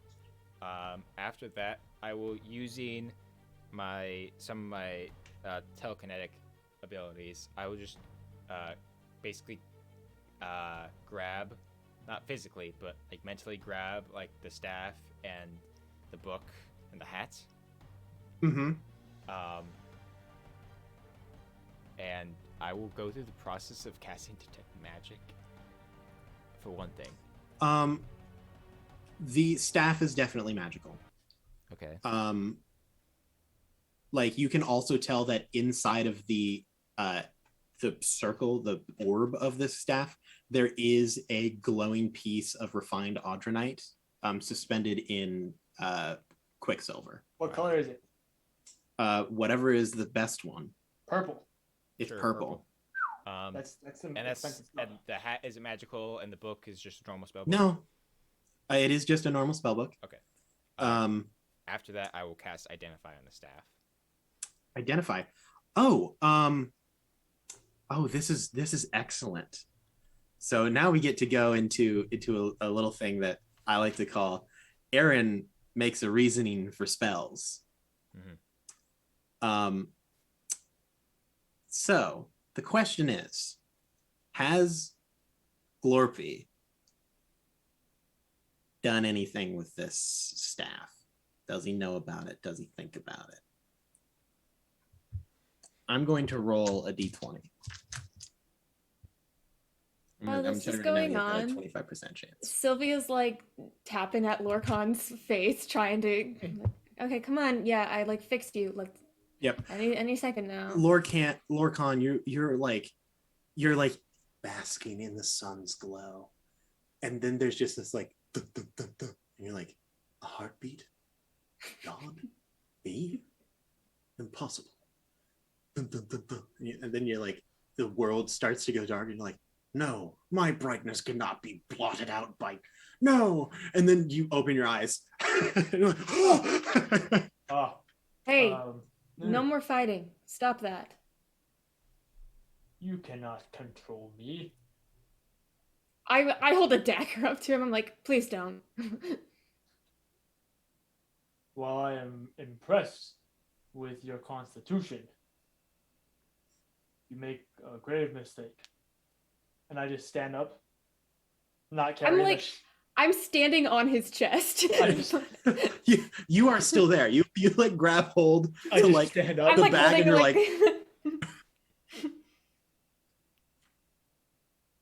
there's And still I'll- the thing. It's just standing there. You do see there's like a dog squinting at you. Don't make through, me regret the cracks in the stabilizing you. floor. I You're glare alive because back I at helped it, you. But I That's the will mental not dog's attack. hands. It like seeps a little bit farther down. Yeah. The identify spell. I'm gonna tell you right now, didn't hit the Sylvie's- 25%. Sylvie's gonna slowly adjust to sit on Lorcan's shoulder now, like how she would with Normir. So you have knowledge of how the identify spell works. You've used it many times. It's a good spell. So the identify spell functions very similarly to legend lore, where you can ask about a specific thing and then it'll tell you what is known about it. And you would also know that there is a group of wizards, little known, but a group of wizards. Some of them work with the Scholar's Guide and other things like that. That literally what they do is they just like categorize magic items. Like they just go around and add them to the identified database. And this is rare. They've dealt with pretty much any magic item.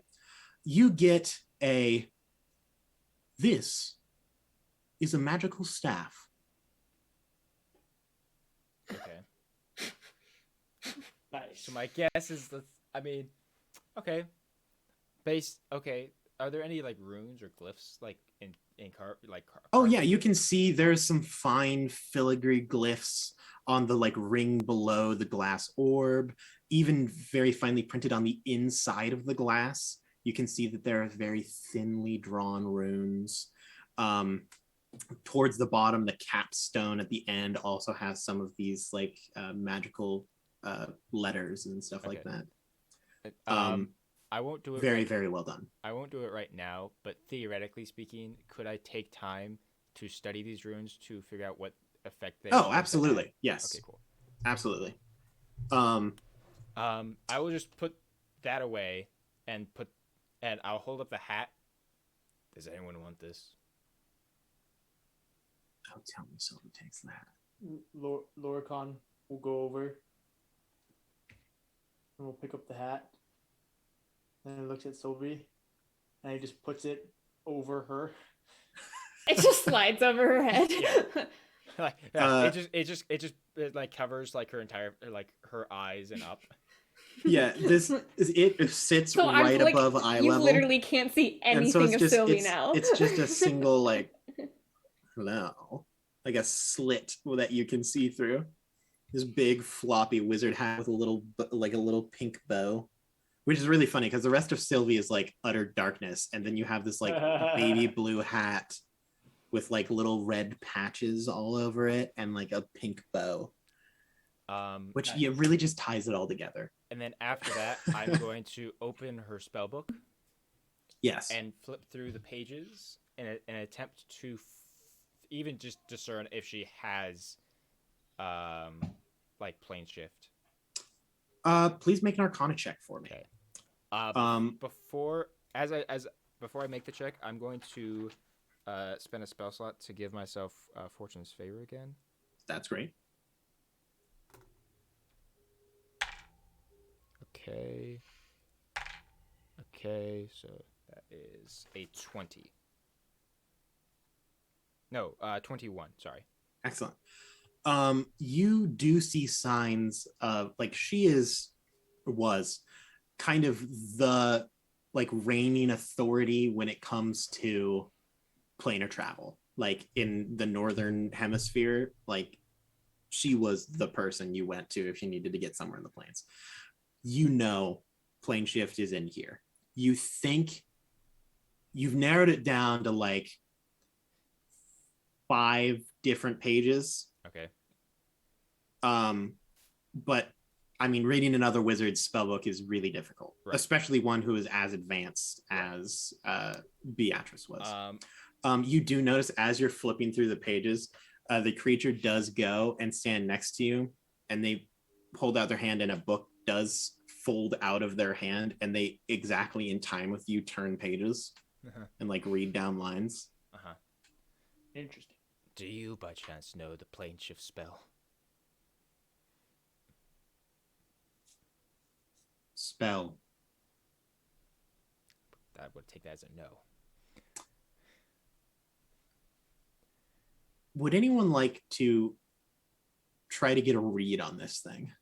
Sure. On the creature? I would love to. Now that you guys aren't immediately attacking it. Yeah, I got a close eye on it as it's mimicking our Is this an insight check? Yes, insight. 19. I'm distracted by my book. I'm, you know.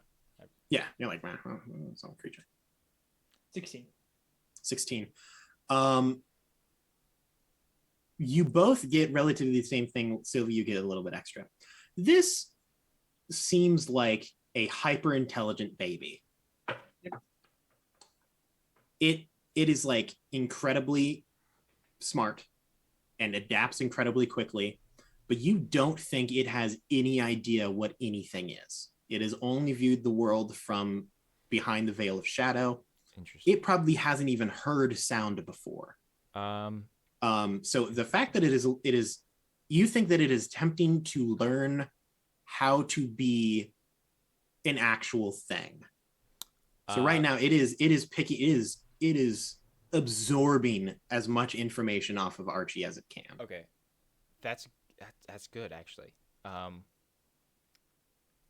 I guess is any of this information shared? I don't know, is it? Okay. Sylvie, you do this is the additional thing. You kind of get a bad flashback, not a bad one, but just like one of those like classic TV trope flashbacks where like, of course, you get a flashback to after the little gnome that was a member of the Circle of the Lost Grove was leaving. It mentioned that there are old magics that are dying and others that are waking up. And you kind of get that vibe from this thing. Like this is either a completely new thing that is potentially either really great or really terrible, or it is something really old that has never woken up before. How much, if any, of that information was shared to Archester? Hey, maybe let's let's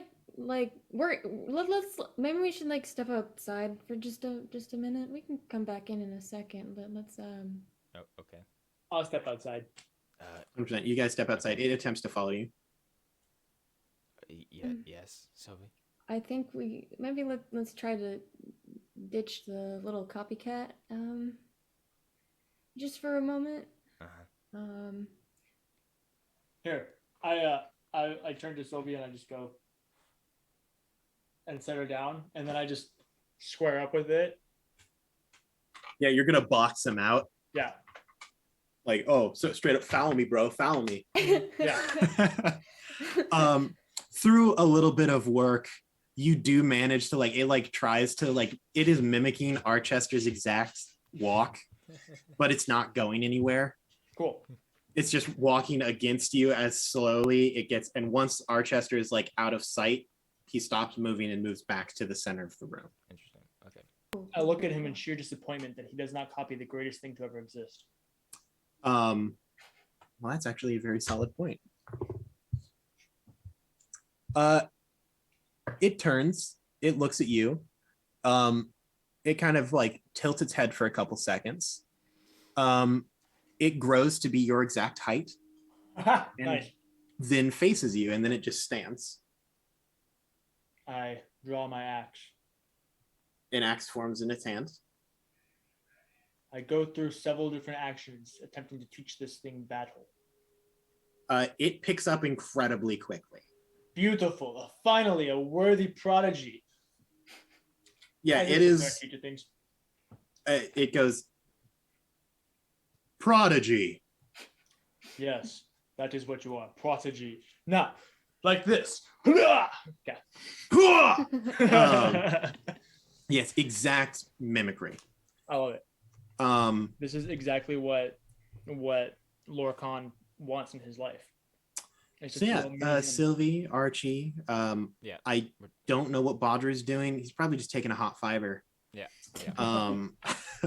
Normir, you do find Normir. He's like, "Don't worry, guys. I'll be right up. I'm ready to fight. I heard the sounds of battle." Yes. Okay. Yes, Sylvie. So, remember the little gnome guy before, and the whole new magics, old magics thing? Yes, I do. You think that's one of them? Realistically speaking, there's no way to tell. Nobody's been here before, and there's no way to know if this thing has existed for a long time or is very new.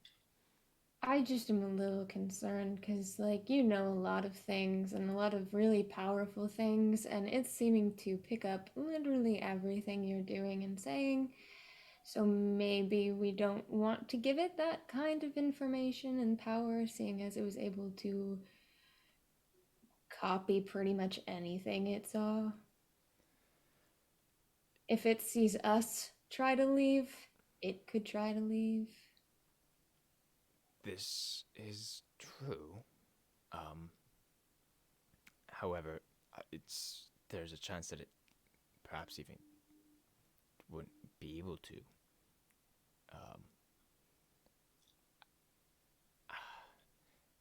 The creature itself does not seem to have any ill intent in its eyes, or demeanor, I should say.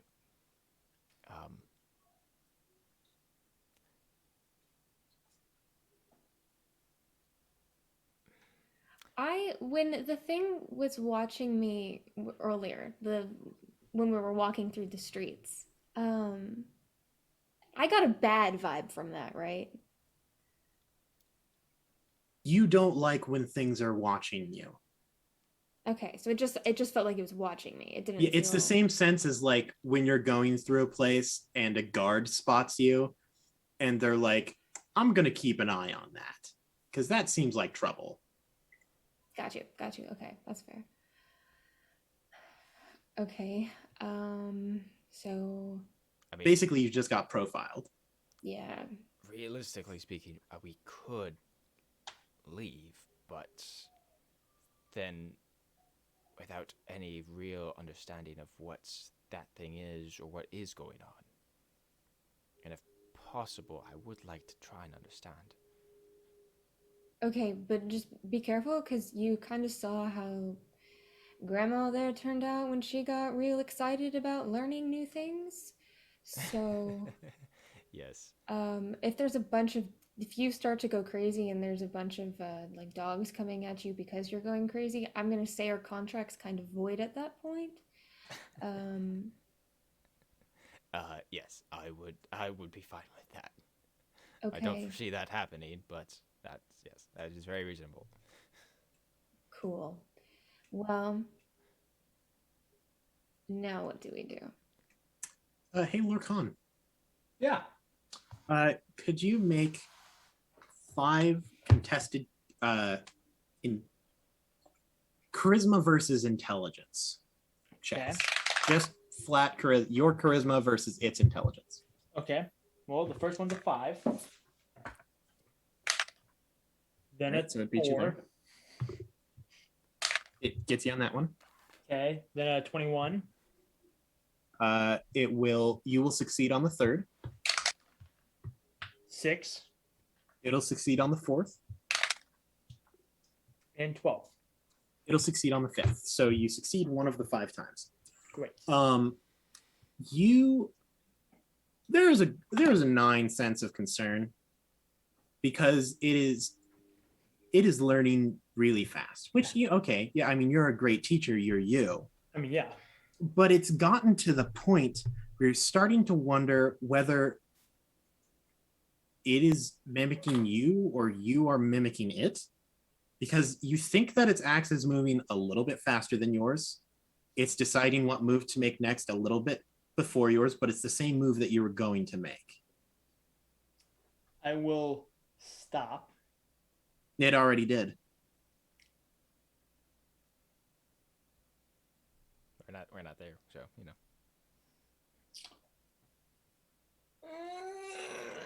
That groan comes out a half second faster. All right, I'll strike at it. Actually, it will strike at you. Actually. That'll be a 19 on die. That hits. Do we hear this at all? That'll be that's not raging, so that'll be 10 damage. All right, I'm unconscious. Yeah, you do hear a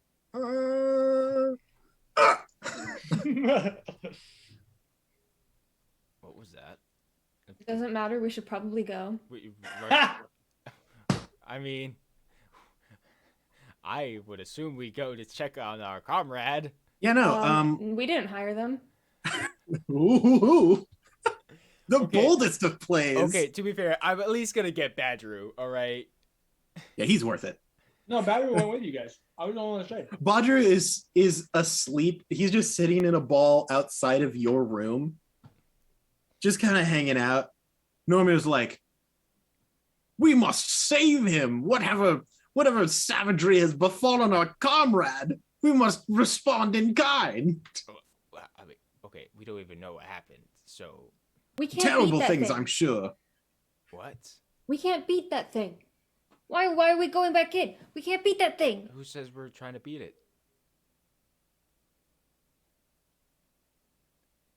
Let's just talk it out. I go over, and I just peer through the doorway. Badru is snoring.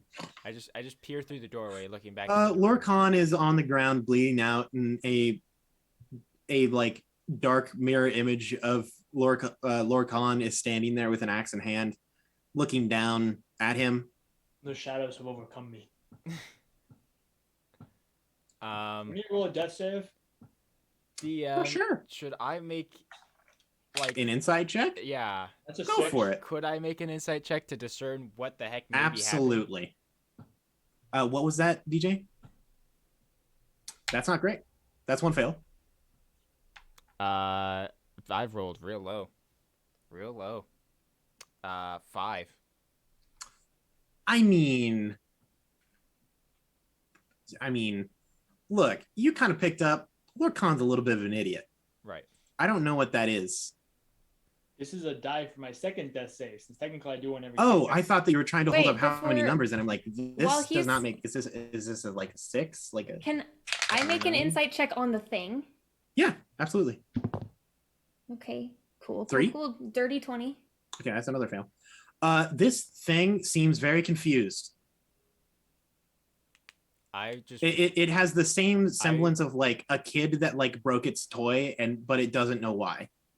I just run over and attempt to stabilize Yeah, medicine Lorcan. check him. No. I didn't tell you to roll that third one. Can we say Sylvie helped me? No? Did you No. fail? I All right, rolled a- DJ, roll a death save. That would be a natural 1. I am dead. Oh yeah, no, he's straight up. The light is gone from his eyes. I just run over as he's dying, basically. Just Lorcan! I look up. My eyes ever so slightly shift over. The Where- light. Where was Eyes that roll? dissolve. And I die. Yes, it's very sad. A tiny violin. Well, that's unfortunate. I put the I hat forget. over his face. Okay. Yeah, the creature seems very confused at the events that have befallen Lorcan. Since it's learning, does it go into perpetual terror at the new concept of death? It's taking it pretty good.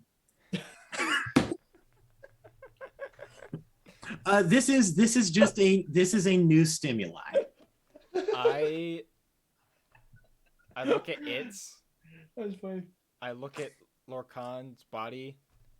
I just using my telekinetic abilities. I just slowly drag him out of the room. You just look and just an invisible force just. It's not strong enough to actually lift him up. It's only strong enough to drag him. Is it strong enough to drag me? I weigh 350 pounds. It's a very, very slow drag. This is slower than Glorpy moved. I mean, to be fair, it'd be faster than me. So yeah. I have a 10 in my strength. But yeah, and he turns to look at you, Archie. And he says, alive. No, he's not alive now. He's dead now.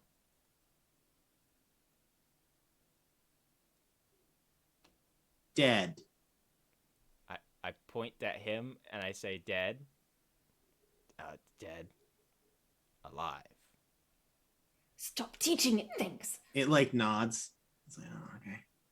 It is slowly growing more animated in some ways. What did I get for my insight? Facial features? Oh no, Did not quite yet. Did I get anything for my insight check? Oh, your insight check. Other than the like, this, it seems really confused. Oh, it is just a learning creature. It is there to learn. You're not sure for what purpose. You think the most terrifying thought to you is that this is a creature that is desperately trying to learn things, and one of its first stimuli in its beginnings of growth is killing something. Combat. Yeah. Mm-hmm. Good job, Lorcan. Rest in peace. It's very much like. Also, you can just roleplay as Badru if you want, DJ. Like if you want to stay in this game. I'm vibing over here. See, this is really. You think that there is a potential, like theoretically, he could have just if been this a kind wizard boy. But yeah, no, that is 100%. He was taught to be a fighter. You think that this creature will end up being whatever it is that it learns. And you don't think that he is like for sure now he's like a rampaging monster with an axe, but just from the way that he stands with that insight check, you can learn that he has gained a sense of ego. Shoot. Okay. That's yeah. It knows Sylvie it's the whole time. Is not getting any of her weapons, but is ready. Mm-hmm. With this thing, just watching, keeping a really close eye on anything it does with Archie. I just look and ask. Did you kill him on purpose? Purpose. I think you need to give it like options, and then I can pick which one. Okay. It has no concept of anything.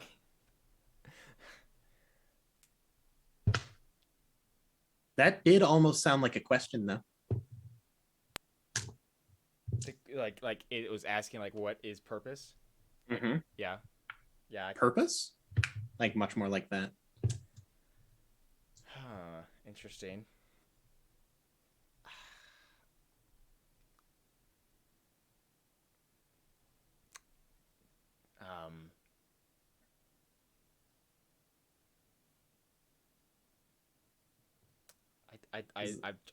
I'm seriously drawing a blank as to how to explain this because like he has nothing to like I have nothing to go off of. He once again shrinks down to like a very standard size, except now you can see that his body has formed kind of a robe, and he seems to be kind of mimicking your confusion. I'm just looking at like blankly staring at the ground right now. Mm-hmm.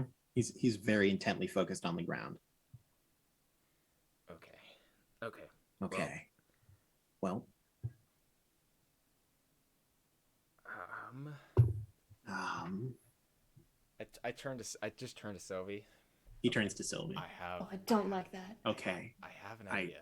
I have an idea. I'm liking this less and less. There is a way that I could perhaps There is get a him to way understand. that I can perhaps get him to understand. But then he's smarter.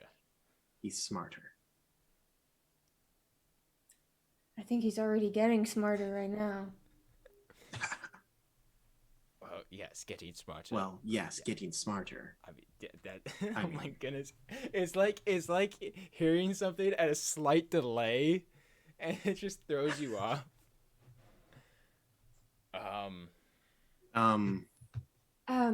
So here I just want to point something out. We came back in the room and now he sees you again. Is going to copy everything you do. How are we going to leave without it? Sacrifice. Laurent was Speaking of supposed to be the sacrifices, sacrifice. I need to go, but this was immensely fun. So, Well, we let me know can- how it ends. Oh, let me tell you. Watching. We'll tell you how we get through this. Oh my god, I don't know how to feel. Rest in peace, Lorcan. I don't know how to feel about this. My boy. Never forget. Okay, yeah. No, never mind. Yeah. All right. Bye. Oh no. Yeah, it's okay. I can. This is so freaking cool. This is really freaky. It's freaky and it's cool. Okay. I didn't realize DJ was actually gonna leave. Because now this throws Leave everything the off. call. Yeah. We'll chill. We'll vibe till we figure it out. Okay. That's a good roll for him. Oh no. Slowly he's been Oh. catching up to your vocal speech. Drew, I can put the Zoom call on my phone and then we can have another screen up. That What ho? works. And I can just put it down so it's just dark. I'll do that real quick. Slowly the creature is catching up to your vocal speech to the point where it's practically saying what you're saying at the same time. At your pause, it also pauses. And then it speaks. Okay. Oh gosh. Wait 1 second. Don't do this yet. I need my full attention here. I was gonna say right now, like I'm just sitting and thinking right now. Like Archester doesn't know what to think right now. He doesn't know what to do.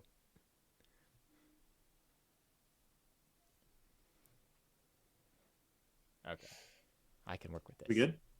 I just have to rearrange a couple things. Recording in progress. Oh. Make noises. Oh. Muted. Oh no, muted both of them. Oh crap.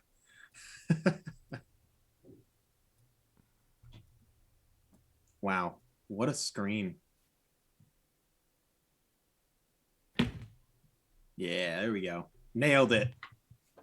We Give me got 1 there. second. I need to go grab headphones so your guys' noise doesn't come through. Give me 1 sec. Deal. So Drew, how's your day been going? Having fun? I'm doing Having a alright great time? actually. This thing is really. What are your creeping me thoughts out. about the current situation? I'm kind of scared. I'm a little Kinda terrified. scared. Okay, kind of scared. I'm getting images of like alien movies where like aliens are like don't know anything and they slowly copy you to the point and eventually they just kill I you think the because term you're looking for is assimilation. yes, and they just eventually just kill you because they become better than you. Yeah. Okay. So I'm very scared. Not gonna lie. Interesting. I need to get into interesting. serious mode now. Okay. So she moves the camera to get into serious mode. So now that we're back, the creature asks you a question. It says, "What do you want?" Okay. In my voice, or like in its own voice. In a voice. Okay. There's hints of accent from like you, from the man that's dead, Right. several different Yeah, sources. Okay. We came to seek knowledge. I didn't realize some of the ill contempt that our good grandma had. Her hostile nature is not one that I appreciate, not one that I was aware of when we came. The rest of us, at this point, want to just get home safely. Home. Different place than here. It appears to think for a moment. It moves very slowly back towards the table, like the raised platform that it was standing at when you first entered the room, that you kind of just didn't really pay attention to. And it touches it, and the room begins to darken. It's kind of like one of those like mood lightning switches. And slowly the shadows begin to fall, and you can see there are in these shadows, there is not darkness. There is all around this room. There are impressions. It's kind of like ultrasounds almost of like, you know, the like black and white grainy images. Yeah. Mm-hmm. It's very much that, where there is moving bits of white that appears to be the reverse. This is what it sees through shadow. And it says, not here.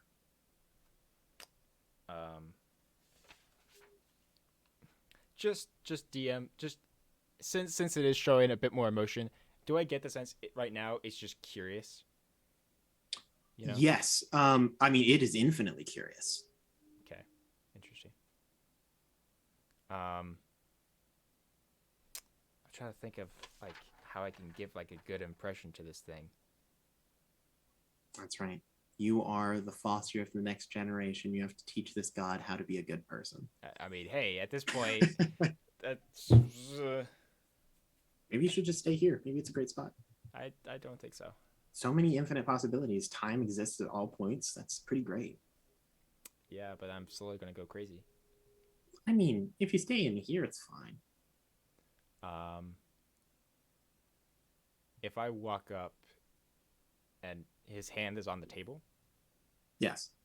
Does anything happen if I place my hand there? Not especially.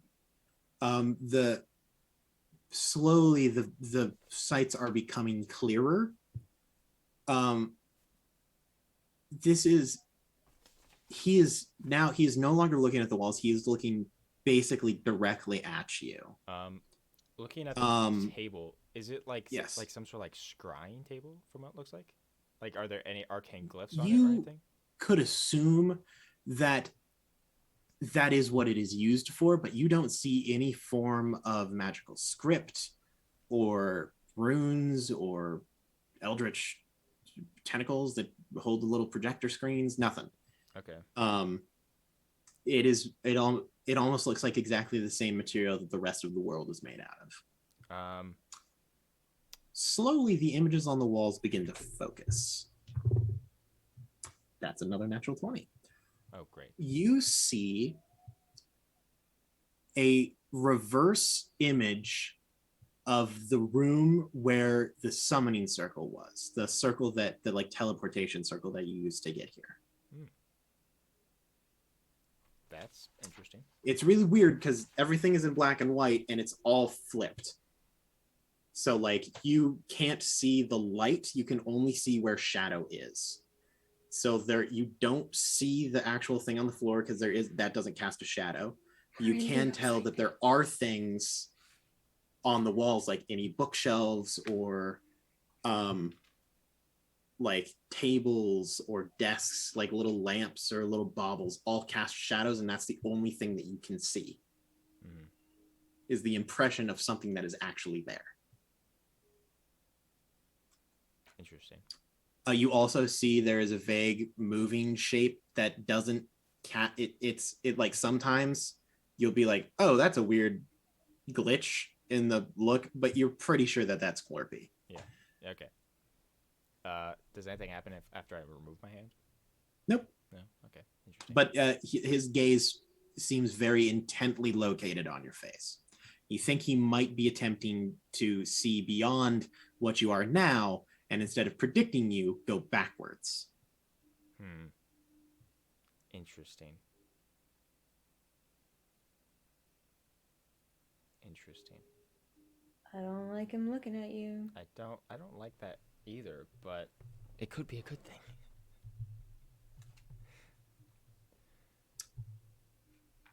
Do you do anything, or do you let him continue? Can I make another insight check? Is that a thing that Sure. I'm Absolutely. able to do? Both you and Sylvie can if you'd like. I just really want to know if this like if it's starting to learn in an attempt to like become better for the sake of like overpowering, like if it has like this glint of like learning in order to conquer, so to speak. Like that's the best way I can kind of explain what I'm looking for. Okay. But I got a 14. 14. okay, I got a 19. It got a natural 1. Man, it's either hot garbage or like a natural 20 out of nowhere. Right. Like that's all I've got. You don't think that it even knows what conquest is. Okay. You don't think it has any purpose in this world other than to observe, change, and adapt. It has an infinite desire for information. Whether or not it even has plans to do anything with that, you don't think that it has the information to even understand that there are other things to do. Right. Which theoretically at this point could be a good thing. Yes. At the moment, you think that its entire desires are linked to whatever you happen to be thinking. It is assimilating you. Mm-hmm. So if you are wanting something, then that is what it wants. Now, some parts are left over from other people that it is assimilated. Mm-hmm. So like you can tell that there is also a little bit of, it isn't sure that it can do this, but it has so much confidence in itself that it can do whatever it wants that it's like, yeah, I can do this, which is probably From Lorcan. That's probably a Larcon. Yeah. Which it was fine because Lorcan's just a dumb fighter who can't do anything. It's dangerous when you get someone who can cast, powerful spells. He was a barbarian. Also, theoretically, he could be resurrected for free. Well, we don't have the resurrection spell. Yeah, that's fair. But you're rich. I mean, if I think about getting back, I mean, I don't even know. I What do you want?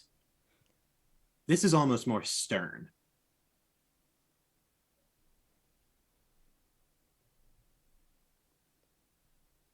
I want to help people. But right now I want to get home so that I can get back to my life. It ponders this for a moment. You see him lift his hands off the table. He puts out his hands, and then at the very end, like there is a great burden on them. He flexes and pushes, and you see his hands enter into like cracks, like seams in the air, and until they're about forearm deep. Mm-hmm. Stretches his hands out, and you see him twist and turn, and there is a very strange lurching motion as you feel the entire plane shift. Oh, yeah. Like the entire plane moves like an earthquake in a spiral. And very slowly, as he twists his arms in opposite directions, A crack begins to form in front of you. A seam opens in the air, and a very small hole begins to widen to the point where it's probably about the width of your torso. Okay. It is pitch black, ink black. And he says, "Help people go home." I can't see through anything. Nope.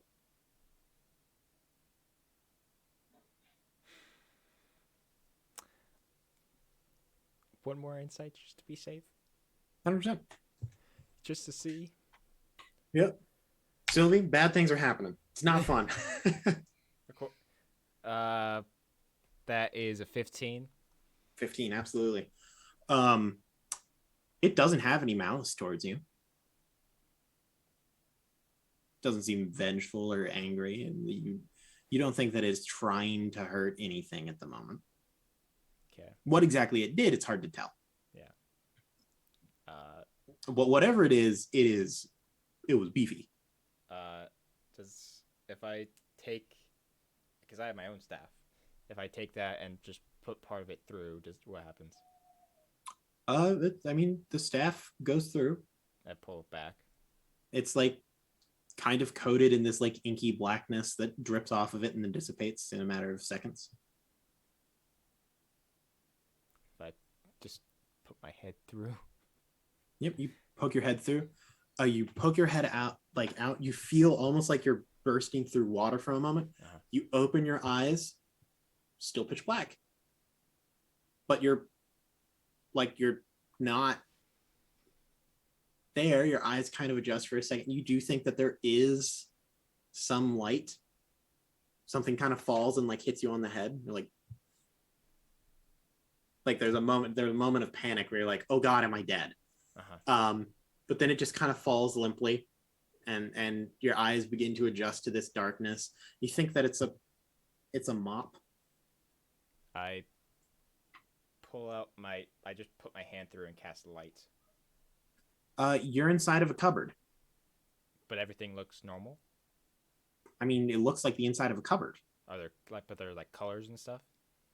Yeah. Sylvia, on the other side of this portal, you can see there isn't any emotion, but like his hands are beginning to shake a bit. I just like he's vibrating. Archie, come back There's out, veins. I pull my I'm head gonna out. get up. Yeah, Guys, I think this is our way home. What? Home. Hurry! What is that? Not place on the material plane by the looks of it. We gotta go. But 8. how does it know how to do that? I don't know, but it is a portal 7. out of here, and we are running out of time. Screw it! Come on. We're going in. I We're going assume in. Normir and Bradru Yep. follow it. Badru is like leaps to the portal. Normir like drags the corpse. Yeah. And like throws him through and then leaps through. It's a tight squeeze for him. Yeah. And he kind of like After the others get through, I just take a moment. I look at him. Thank you. I appreciate this a lot. I give a slight I give a slight bow. He has already bowed. And I step through. Yeah, and you pull yourself up. So now there's like 5 people wedged into a broom closet.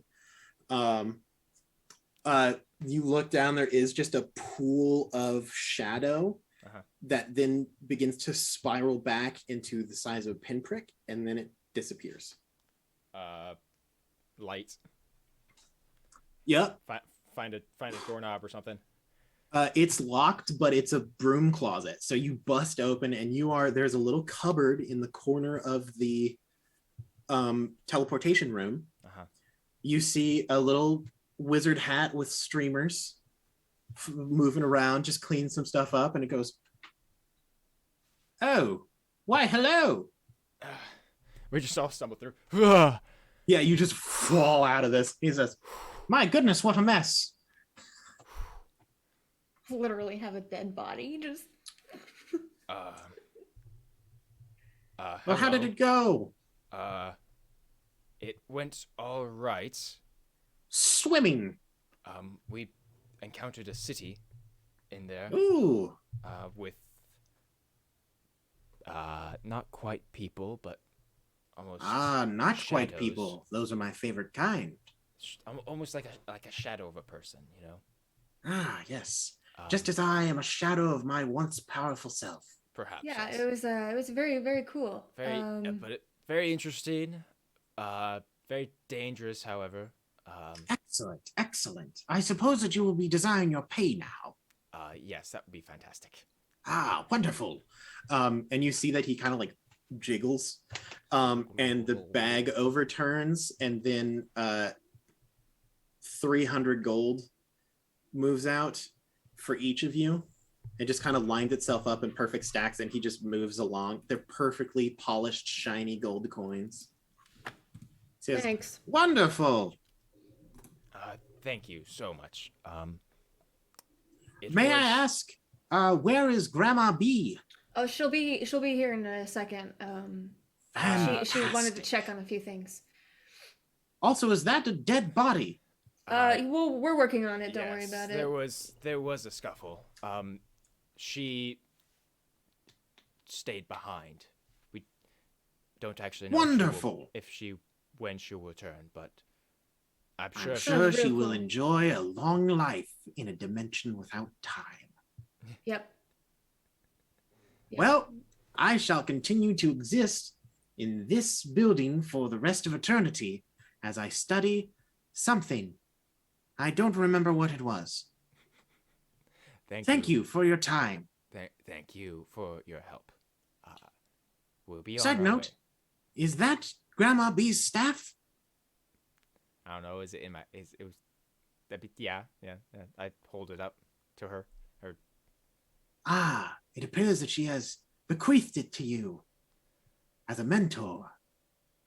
I have been desiring to add that to the Identify database for years.